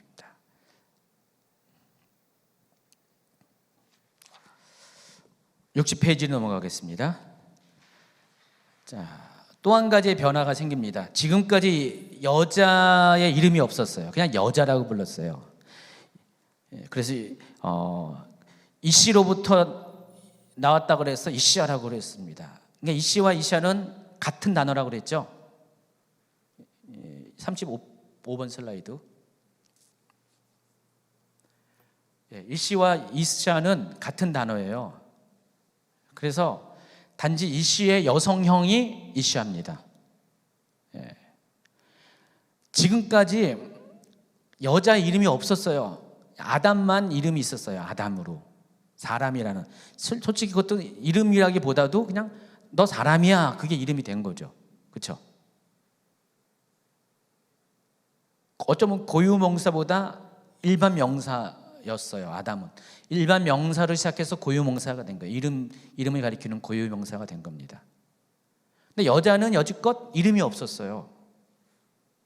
이름이 필요 없어요. 솔직히 아담하고 그 여자 사이에는 이름이 필요 없었어요. 둘만 사는데 뭔 이름이 필요합니까? 그런데 이 상황이 벌어진 다음에 이런 3장 14절부터 19절까지의 이 심판이 징벌이 있게 된 다음에 갑자기 아담은 20절에 아내의 이름을 짓습니다. 하와라 부릅니다. 하와의 뜻이 뭐냐? 산자의 어머니가 됐다 해서 하와라고 불렀다고 했습니다. 근데 이 하와는 생명이란 뜻을 갖고 있는 하이라는 단어에서 왔어요. 하이가 생명이란 뜻인데 여기 이것을 어근으로 해서 온 게 하와입니다. 근데 왜 하필이면은 아담은 이와 같은 이름을 줬을까요? 여러 가지 이름이 많은데 생명과 관련된 이름을 줬을까요? 다른 것이 아니라 앞전에 인간에게 죽음이 찾아왔잖아요. 그리고 하와에게는 출산의 고통이 찾아왔습니다. 이 두 가지가 영향을 끼쳐서 이제는 여자를 통해서 죽음을 뛰어넘는 생명의 전달체로서 생명을 재생산시키는 당사자로서 역할을 하라는 의미에서 생명이라는 이름, 하와라는 이름을 아담이 불러주었다는 것입니다. 3장 21절. 여호와 하나님이 아담과 그의 아내를 위하여 가죽옷을 지어 입히시니라. 가죽옷에 해당하는 히브리어가 코트노트 오르라는 단어를 사용합니다. 가죽옷이 어떻게 생겼는지 한번 볼까요? 이게 가죽옷이에요. 진짜로 우리 여러분 롱 코트, 가죽 코트를 코트라고 부르잖아요. 발음이 똑같죠? 예. 여기서 온 건지는 제가 거기까지 안 찾아봤는데 코트의 어원이 히브리어 코트노트 오르에서 온 건지는 잘 몰라요. 코트노트에서 온 건 모르는데 그럴 가능성도 있는 것 같아요. 예. 저렇게 발목까지 다 덮는 그런 옷을 입혀줬다는 것입니다.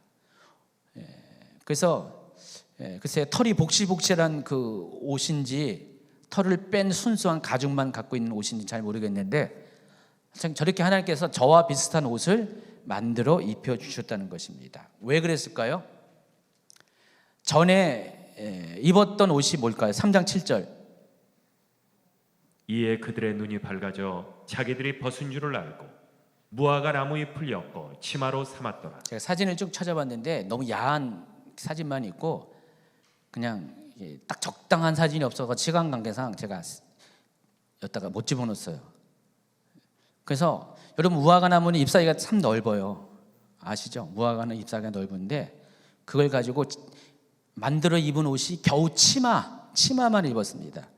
그러니까 초창기에 하와는 위에는 항상 이렇게 가리고 있잖아요.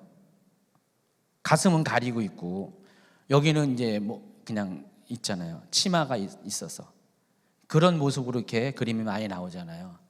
근데 무화과 나무라는 게 뭐죠? 그냥 잎사귀이기 때문에 해가 뜨면 어떻게 돼요? 하루 지나면은 다 말라버려요. 굉장히 단회적이고 일시적이고 그리고 겨우 하체만 가릴 수 있는 수준. 사람이 부끄러워서 자신의 죄를 가리는데 사람이 가릴 수 있는 건 그 정도 수준밖에 안 돼요. 그래서 하나님은 사람으로서는 자기 자신의 죄를 가릴 수가 없고 수치와 부끄러움 속에 사니까 어떻게 돼요? 하나님이 개입하십니다. 그들의 수치와 부끄러움을 완전히 해결하기 위해서 가죽옷을 입혀주십니다. 가슴부터 발까지 푹 덮는, 온몸의 수치를 덮는 가죽옷을 입히는데, 근데 문제는 가죽옷을 입히려면 어떻게 해요? 누군가 희생해야 돼요. 동물이 희생해야 되죠. 그래서 우리가 이 가죽옷을 가리켜서 예수 그리스도의 예표라고 합니다.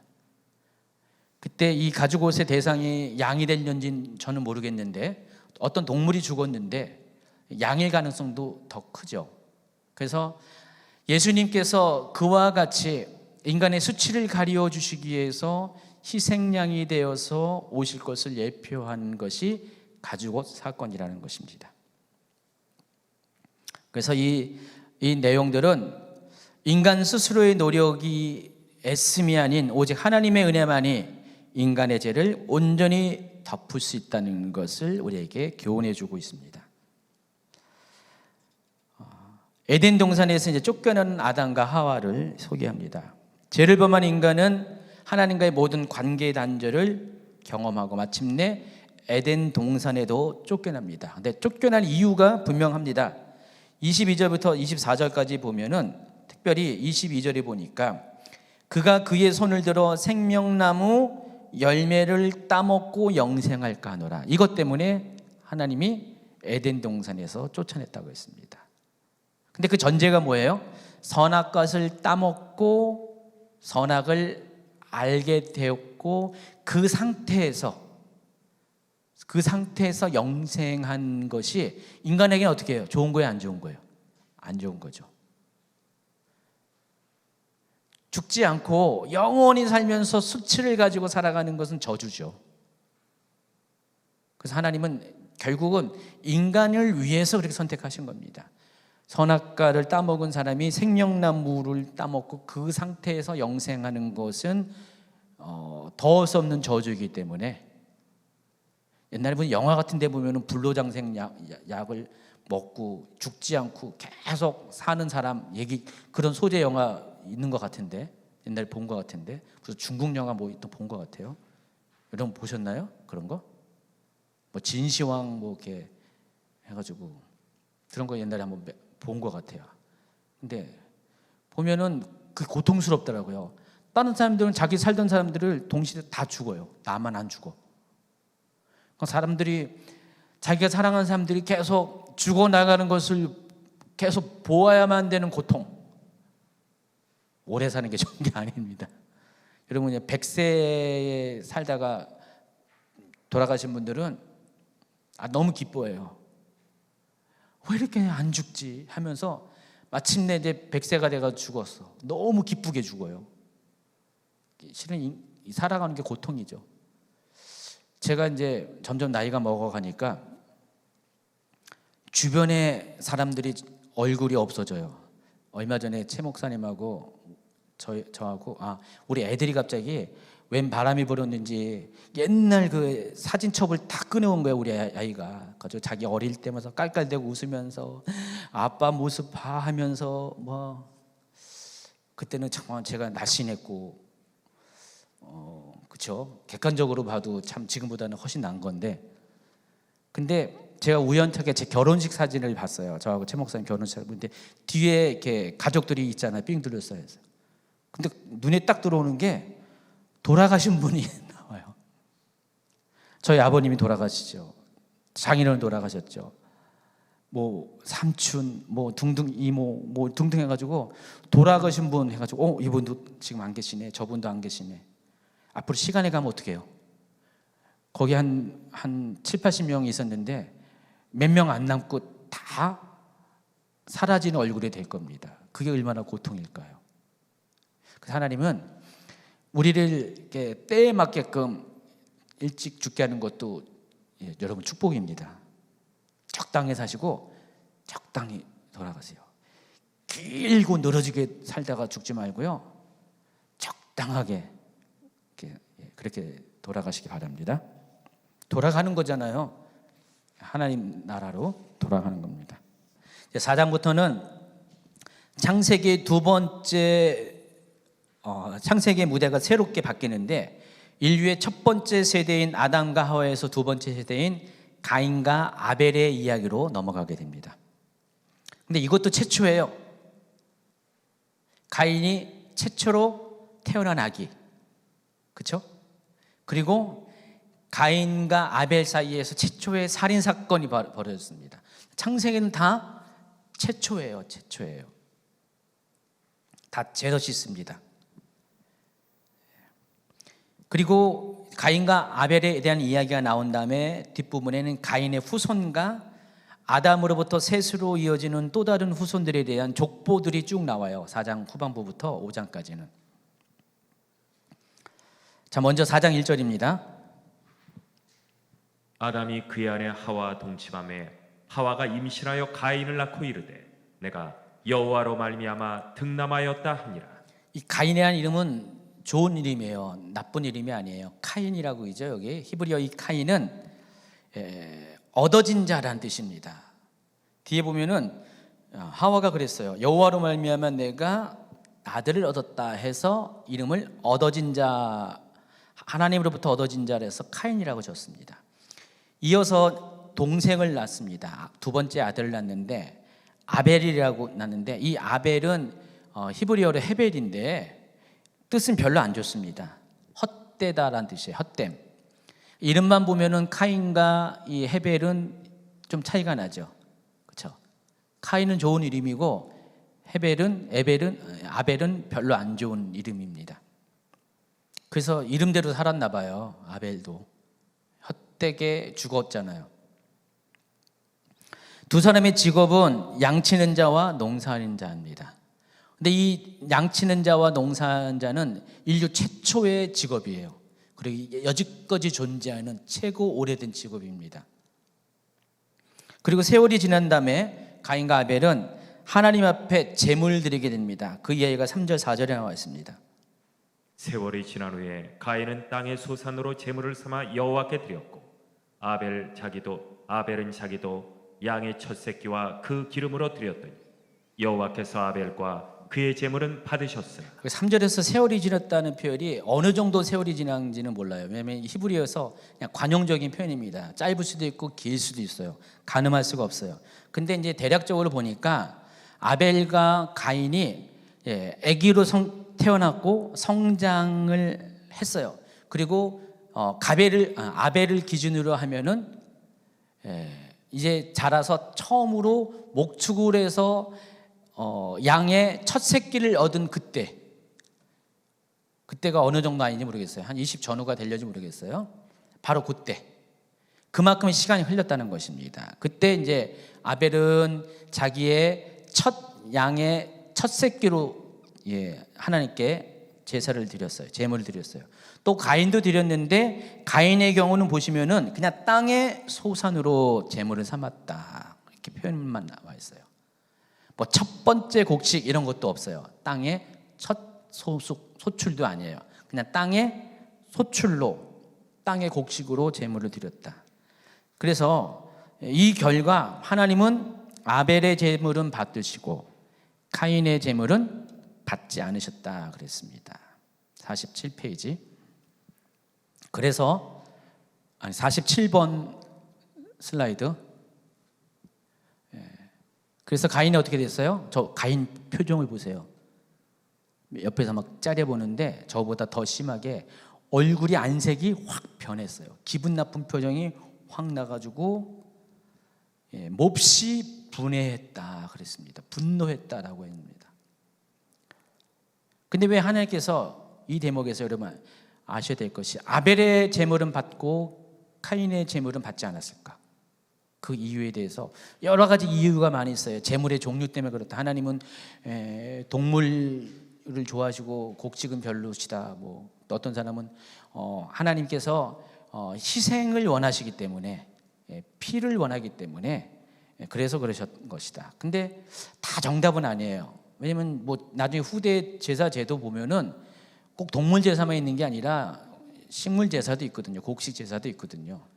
그래서 이건 정답이 될 수 있는 건 아닌 거예요. 가능성은 있어도 100%의 정답은 아닙니다. 근데 6절과 7절을 보면은요 이런 말씀이 있어요. 50번 슬라이드. 여호와께서 가인에게 이르시되 네가 분하여함은 어찌 됨이며 안색이 변함은 어찌 됨이며 네가 선을 행하면 어찌 낯을 들지 못하겠느냐. 선을 행하지 아니하면 죄가 문에 엎드려 있느니라. 죄가 너를 원하나 너는 죄를 다스릴지니라. 가인의 제사의 근본적인 문제가 뭐였냐면 제물은 아니었습니다. 제물은 후차적인 문제였고요. 가인의 제사의 가장 근본적인 문제는 가인 자체였어요. 5절에 보면은 하나님께서 가인의 제물을 받지 않았다 이렇게 표현하지 않고 가인과 그의 제물을 받지 않았다 그랬습니다. 그러니까 가인이 드린 제물에 앞서서 하나님의 먼저 받지 않은 것은 가인 자체를 받지 않으셨다는 거예요. 이 말은 뭐냐면은 가인이 드린 제물보다 가인의 마음을 안 받았다는 거예요. 그 제물을 드린 가인의 중심을 받지 않으셨다는 것입니다. 항상 하나님은 동기를 우선하시는 하나님이시고요. 사람의 마음을 중히 여기십니다. 행동보다는 하나님은 내면을 중시 여기는 게 하나님이세요. 그래서 여기 보면은 가인이 왜 하나님으로부터 중심을 인정받지 못한 이유를 가늠할 수가 있어요. 그게 뭐냐? 가인의 경우는 첫 예물을 드린 게 아니었어요. 아벨은 첫 예물을 드렸어요. 그럼 가인은 지금 가인과 아벨은 쌍둥이도 아니에요. 나이 차이가 어느 정도는 잘 가늠할 수 없지만은 최소한 1년 이상 차이 났을 거 아니에요. 첫 번째 아들, 두 번째 아들이니까. 그래서 솔직히 아벨이 두 번째 아들인지도 몰라요. 이거는 솔직히 몰라요. 성경에서는 그냥 가인에 대해서 뭐 이야기했을 뿐이지 어떤 사람은 셋이 등장하면은 셋이라고 해서 세 번째 아들인 줄 알고 있는데 그거 아닙니다. 아담은 외에도 많은 자식이 있었어요. 수많은 자식이 있었어요. 첫째와 둘째 그런 관계 아닐 수도 있어요. 어쨌든 나이가 차일 수가 있었어요. 근데 아벨 같은 경우는 자기가 목축을 해서 첫 번째 소산으로 목축을 통한 소산으로 하나님께 제사를 드릴 나이가 될 때 그는 첫 번째 것을 하나님께 드린 건 사실이에요. 근데 가인은 그러지 않았어요. 따라서 가인은 이미 드릴 기회가 있었음에도 불구하고 안 드리고 있다가 아벨이 그 제사를 드릴 그 즈음에 비로소 하나님께 드린 거예요. 여러분 첫 번째라는 것은 하나님 앞에 어떤 의미가 있습니까? 여러분 11조도 단지 10분의 1이 아니라 첫 번째 예물이라는 거 아세요? 모르시나요? 11조도 첫 번째 예물이에요. 그러니까 첫 번째라는 것은 상당히 중요한 거예요. 첫 번째라는 것은 내 전부를 의미하는 겁니다. 전부를 대신하는 것이 첫 번째예요. 그러니까 10분의 1이 전체를 대신하는 거예요. 그래서 그 10분의 1도 첫 번째 10분의 1이고 마지막 10분의 1이 있잖아요. 근데 11조의 개념은 마지막 11조가 아니라 첫 번째에 10분의 1을 드리는 게 11조예요. 그래서 하나님께서 첫 번째 10분의 1을 드리는 것은 전체를 드린다는 신앙 고백이거든요. 근데 가인의 경우는 그렇지 않았다는 것입니다. 아벨은 그랬는데 그래서 하나님은 가인의 드리는 동기를 알았기 때문에 처음부터 알았어요. 그런데 그것을 안 받으니까 가인이 막 분을 냈잖아요. 분을 내니까 하나님이 그러신 거예요. 네가 어떤 동기로 드린 것은 네 자신이 알고 있는데 왜 그러냐, 그렇게 말씀하고 계시는 거예요. 지금 6절 7절 초반까지는 네 마음은 네가 알지 않냐, 네가 어떤 동기로 어떤 마음을 가짐으로 드려야 하는데 왜 적반하장도 유분수지 이럴 수가 있냐, 그 얘기 하시는 거예요. 너는 네 죄를 안다 이거예요. 네 잘못이 무엇인지 아는데 왜 분을 내냐. 근데 여기 이 대목에서 왜 가인이 분을 냈는가에 대해서 좀 한번 이렇게 창의적인 아이디어가 필요합니다. 어떤 분의 이제 제가 영상을 이제 찾아봤는데 이분은 이런 설명을 하더라고요. 이때 당시에 여러 가지 이야기를 해요. 하면서 단지 이 재물은 재물로 끝나는 게 아니었고 이 재물을 하나님이 연락했다라는 그것은 하나님께서 뒤에 보면 이제 가인의 족보가 나오고 셋의 족보가 쭉 나오잖아요. 아담의 족보가 쭉 나오잖아요. 그걸 가리켜서 이제 저는 이제 구속사의 족보라고 이야기합니다. 그러니까 가인의 족보는 구속사의 족보가 아니에요. 곁가지예요. 그리고 아담으로부터 아벨은 죽었으니까 셋으로 이어지는 그 족보, 아브라함까지 내려가는 이 족보는 구속사의 족보, 하나님의 역사의 계획의 본류에 해당하는 족보고 가인과 비롯해서 나머지 모든 사람들은 다 곁가지예요. 그래서 여러분이 구속사의 본류와 곁가지를 구분할 수 있는 방법이 한 가지가 있습니다. 구속사의 본류에 해당하는 족보에는 반드시 뭐가 나오냐? 나이가 나와요. 언제 누구로부터 태어났고 언제 죽었고 몇 살 때에 이 사람 몇 살 때 첫 아들이 태어났고 그 누구고 이런 것이 소상히 나오는데 곁가지의 족보들에는 이런 내용이 없어요. 그걸 통해서 여러분 그 족보를 구분할 수가 있거든요. 그런 차원에서 지금 가인에 드린 제사가 받아지지 않았다는 것은 하나님께서 가인이 첫 아들인 장자임에도 불구하고 첫 아들임에도 불구하고 가인을 그 언약의 계승자로 인정하지 않았다, 그런 의미로 가인이 받아들였기 때문에 그게 화가 났다는 거예요. 분했다는 거예요. 뭐 그런 얘기를 하는 분이 있더라고요. 어때요? 비슷한 것 같아요? 여러분도 동의하는 것 같아요? 그럴 수도 있다라는 생각이 듭니다. 어쨌든 두 사람 드린 제사도 최초의 제너시스입니다. 최초의 제사예요. 여러분 아담이 제사 드렸다는 얘기 없어요. 처음으로 하나님께 제사 드린 제너시스가 됩니다. 근데 이와 같은 이 논쟁의 종지부를 게 11에서 11장 4절입니다. 믿음으로 아벨은 가인보다 더 나은 제사를 하나님께 드림으로 의로운 자라 하시는 증거를 얻었으니 하나님이 그 예물에 대하여 증언하십니다. 그가 죽었으나 그 믿음으로써 지금도 말하느니라. 그러니까 아벨이 드린 제사는 믿음으로 드린 제사라고 히브리서 11장 4절은 얘기했어요. 그러면은 가인이 드린 제사는 뭐예요? 믿음이 결여된 제사. 그러니까 중심이 결여된 제사. 하나님은 하나님께 나아가는 자는 반드시 뭐예요? 믿음으로 하나님이 기뻐하는 것을 보여주셔야 돼요. 믿음이 없으면 하나님을 기뻐하지 못한다 그랬어요. 그런 측면에서 아벨은 믿음으로 하나님을 기뻐하는 제사를 드렸고 가인은 믿음이 없었기 때문에 하나님이 기뻐하지 않은 제사를 드렸고 하나님은 받을 수가 없었다는 것입니다. 65페이지 넘어가면은 가인이 몹시 분노한 이유 좀 전에 설명을 했고요. 그리고 하나님께서는 7절에 분노를 다스리라고 그랬어요. 그러지 않으면 죄를 짓게 되니까 분노를 다스리라고 했습니다. 근데 여기서 이 죄가 해당하는 단어가 뭐냐면은 하타라는 단어를 사용합니다. 54번 슬라이드 보시면은 창세기 4장 7절에서 처음 사용한 단어인데 여러분 히브리어에서는 여기 죄를 가리킨 단어가 엄청 많이 나오는데 가장 대표적으로 많이 사용하는 게 하타입니다. 근데 이 단어가 어떤 뜻이냐면은 헬라어의 하마르티아라는 단어가 똑같은 의미예요. 관역을 벗어난 것.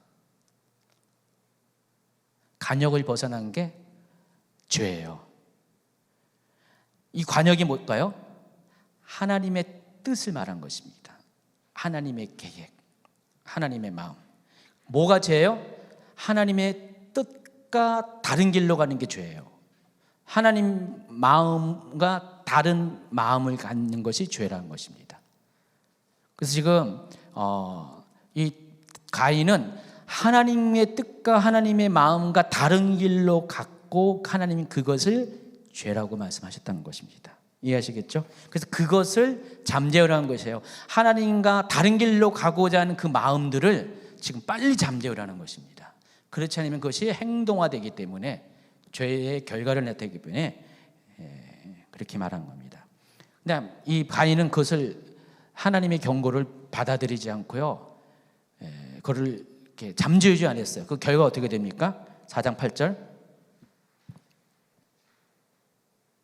가인이 그의 아우 아벨에게 말하고 그들이 들에 있을 때 가인이 그의 아우 아벨을 쳐 죽이니라. 그림에 있는 것처럼 이렇게 아벨이 쓰러져 있고 저 가인이 돌로 쳐 죽였네요. 이것 또한 최초입니다. 제너시스예요. 최초의 살인, 인류 최초의 살인. 그래서 우리가 이 가인에게서도 아담과 하와가 죄를 지을 때와 비슷한 공식이 성립됩니다. 범죄의 공식이 성립되는데, 먼저 죄는 마음 안에서 일어나게 되고 이것을 다스려야 돼요. 이것을 다스리지 못하면 필연적으로 어떻게 해요?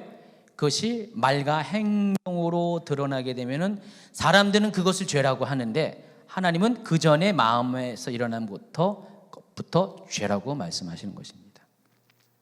자, 그런데 우리가 한 가지, 하나님께서 가인의 죄를 똑같은 방식으로 가인을 죽이는 방식으로 이렇게 징벌하지 않으셨어요. 그렇죠? 보통 우리가 동해보복법이라고 해가지고 눈에는 눈, 이에는 이, 생명은 생명으로 해가지고 이거는 율법에서도 나와 있지만 이미 율법 이전부터 그때 그 시대 사람들에게 일반적인 관습이었습니다.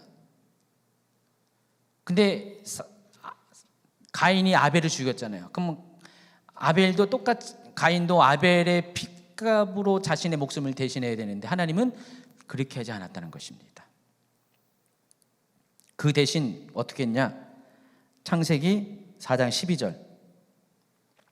네가 밭을 갈아도 땅이 다시는 그 효력을 너에게 주지 아니할 것이요 너는 땅에서 피하며 유리하는 자가 되리라.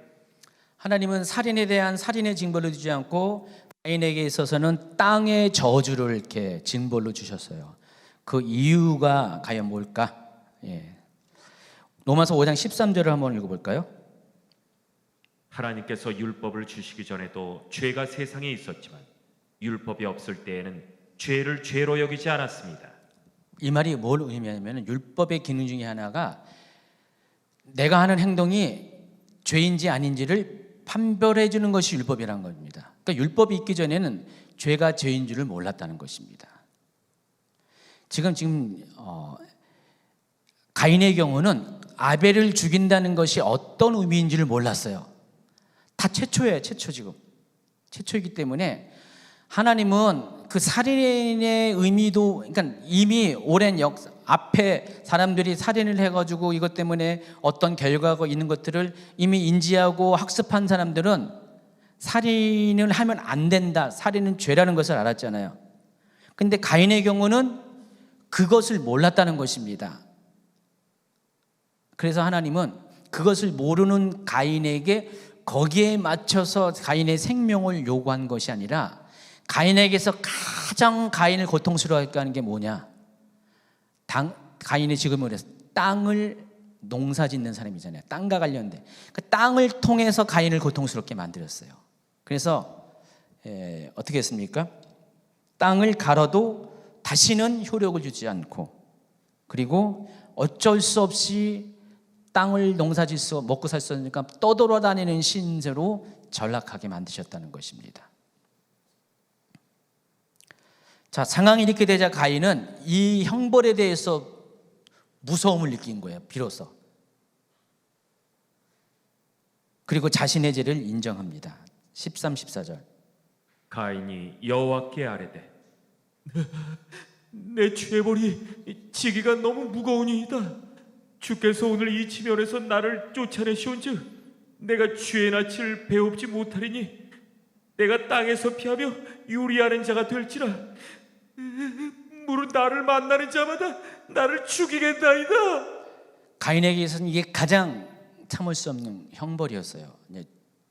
죽음보다.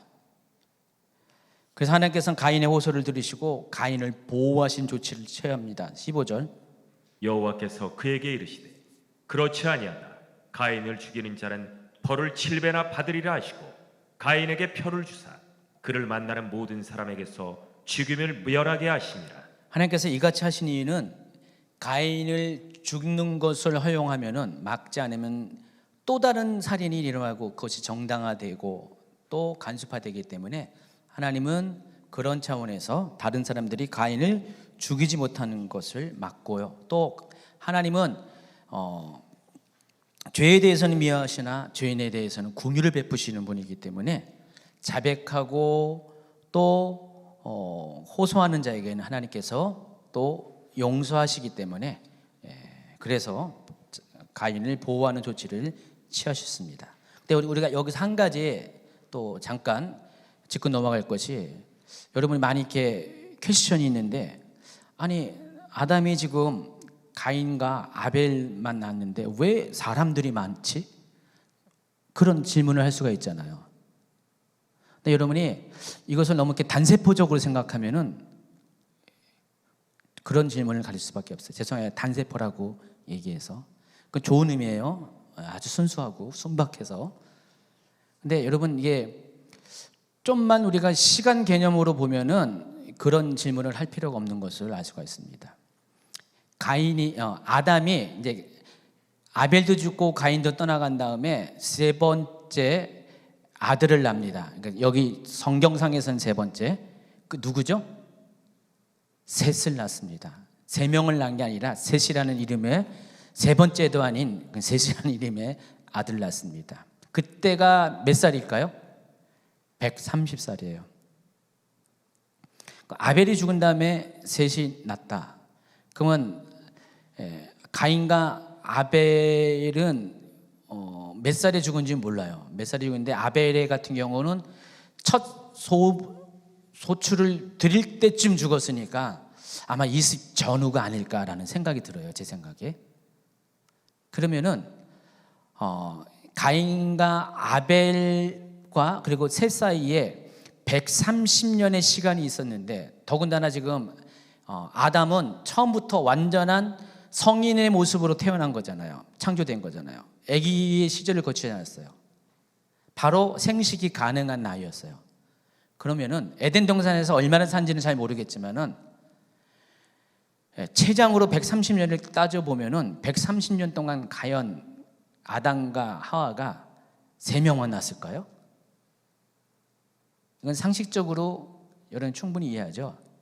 그리고 하나님께서 뭐라고 했어요? 생육하고 번성하라, 땅에 충만하라. 그래서 그냥 자손에 대한 축복을 막 줘가지고 그냥 계속 낳는 거예요. 낳고 또 낳고. 아담이 900 넘게 살았는데, 930살 살았는데 아담이 얼마나 많이 낳았을까요? 이루 헤아릴 수 없이 많은 자녀를 낳았을 거예요. 그래서 아담의 직계손만 해더라도 엄청 낳았을 거예요. 아담이 살아있는 동안에 아담이 본 후손만 해도 최소한 10대 손, 20대 손까지 낳을 수도 있어요. 20대 손의 손, 그건 아니겠죠. 여기 보면은 이제 홍수 이전의 사람들의 족보상을 해보면 9대 정도 되는데, 그 정도로 낳습니다. 그러면은 굉장히 많은 자녀들을 낳았을 거예요. 그래서 이미 가인과 아벨 시대에 가인이 쫓겨날 때는 가인만 있었던 게 아직 셋은 나지 않았어요. 가인만 있는 게 아니라 많은 또 자녀들이 있고, 그들은 또 누구예요? 형제잖아요. 형제이기 때문에 자기 형제를 죽인 가인에 대해서 그들 또한 좋게 여기지 않았기 때문에 가인을 해치려고 하는 분위기가 있었기 때문에 이런 상황이 생겨났다는 것입니다. 이제 거의 끝나갑니다. 여러분 굉장히 이렇게 인내심이 참 많아요. 지금 거의 1시간 50분이 다 돼가는데 어쩔 수 없죠. 여러분 뭐 이렇게 수요일 날 오는 소수의 특권을 가진 사람들인데 특권을 누리시기 바랍니다. 이후로는요, 뭐가 나오냐면 16절부터 족보들이 쭉 나옵니다. 그러니까 첫 번째 16절부터 24절까지는 7대에 걸친 가인의 후손들에 대한 족보가 쭉 등장합니다. 그래서 16절부터 24절까지 읽지 마시고요. 그림표를 보시면은요, 68번 슬라이드 보시면은 자 1대 에녹 가인, 2대 에녹, 3대 이랏, 4대 무후 야엘, 5대 무두사엘, 6대 라멕. 또 라멕이 2명의 아내로부터 야발, 유발, 두발 가인, 또 딸 나아마를 얻었습니다. 그렇다고 해서 여기 있는 사람들이 다 한 명씩만 난 게 아니라 여기도 마찬가지로 아담처럼 최소 수십에서 수백의 자녀를 낳았을 것입니다. 그 중에서 대표성 있는 사람만 여기다가 집어넣은 거예요. 여러분 홍수 때에 창조과학자들이 이제 추정하는 이 세상의 인구수가 몇 명인지 알아요? 홍수 때 아담으로부터 시작해서 9대밖에 안 됐어요. 9대밖에 안 될 때 이 세상에 존재했던 인구가 20억을 잡아요. 정말 생육하고 번성하고 땅에 충만하는 그 말씀 그대로 그렇게 됐어요. 그래서 그 중에서 의미 있는 몇 사람들만 이렇게 이름을 집어넣은 거예요. 근데 가인의 후손을 보면은 아까 말씀드린 것처럼 몇 살에 낳고 뭐 몇 살에 죽었다 이런 얘기가 전혀 없어요. 구속사의 곁까지에 해당하기 때문에 그렇습니다. 그래서 창세기는 두 종류의 족보가 나와요. 첫 번째는 하나님을 경외하는 사람들의 족보, 구속사의 본류에 해당하는 족보, 하나님의 역사를 이끌어가는 사람들의 가문의 족보가 나오고요. 이처럼 지금은 잠깐 반짝 드러나지만 곧 잊혀질 족보들, 가인의 족보들 잠깐 반짝하지만 잊혀집니다. 이들은 언제 끝납니까? 노아의 홍수 때 다 끝나버려요. 근데 이 가인의 족보에 나온 사람들은 다 보시면 보세요. 야발, 유발, 두발 가인 다 뭐예요? 모모의 조상이다, 조상이다, 조상이다. 인류 문명, 세상 문명의 조상들이에요.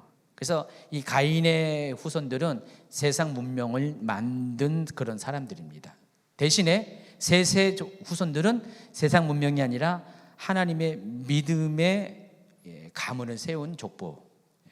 그래서 그런 식으로 족보가 양분돼서 소개하고 있습니다. 그래서 5장에는 아담으로부터 시작해가지고 쭉 노아까지의 족보가 나옵니다. 아담, 셋, 에노스, 게남, 마할렐 모두 노아까지는 10대에 걸친 족보가 쭉 나옵니다. 그래서 여러분 표에 보면은 이렇게 나오고요. 또 더 큰 표 보면은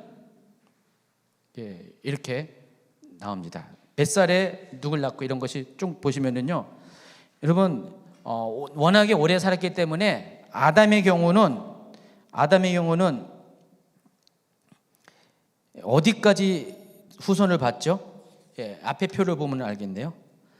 아담에 보면은 라멕까지 봤어요. 노아는 미처 못 봤는데 라멕까지는 봤어요. 8대손, 자기부터 8대손까지 봤어요. 아담은요. 그렇게 오래 살았다는 거예요. 그래서 나중에 이제 보면은 누가 누군지 모를 정도로 엄청나게 많은 후손들을 보게 됐다는 것입니다. 그래서 이렇게 구속사의 본류에 해당하는 족보와 그 곁가지에 해는 잊혀진 족보들이 창세기는 나오고요. 앞으로 쭉 보면은요, 창세기 10장에도 족보가 나오고요. 또 11장 후반부에도 또 조금 나오고요. 계속 족보가 쭉쭉 나오는데 그 족보의 흐름을 보면은 하나님의 역사의 주인공이 누구이고 또 하나님의 참조로 곁가지로 또 참고사항으로 보여준 족보가 어떤 사람인가를 알 수가 있습니다. 끝을 내는데 어쨌든 여러분도 그런 의미에서 하나님의 족보에 들어가셔야 되죠. 족보에 들어가서 하나님의 사람으로서 하나님의 예수 그리스도의 계보를 있는 여러분이 되기를 예수님으로 축원합니다.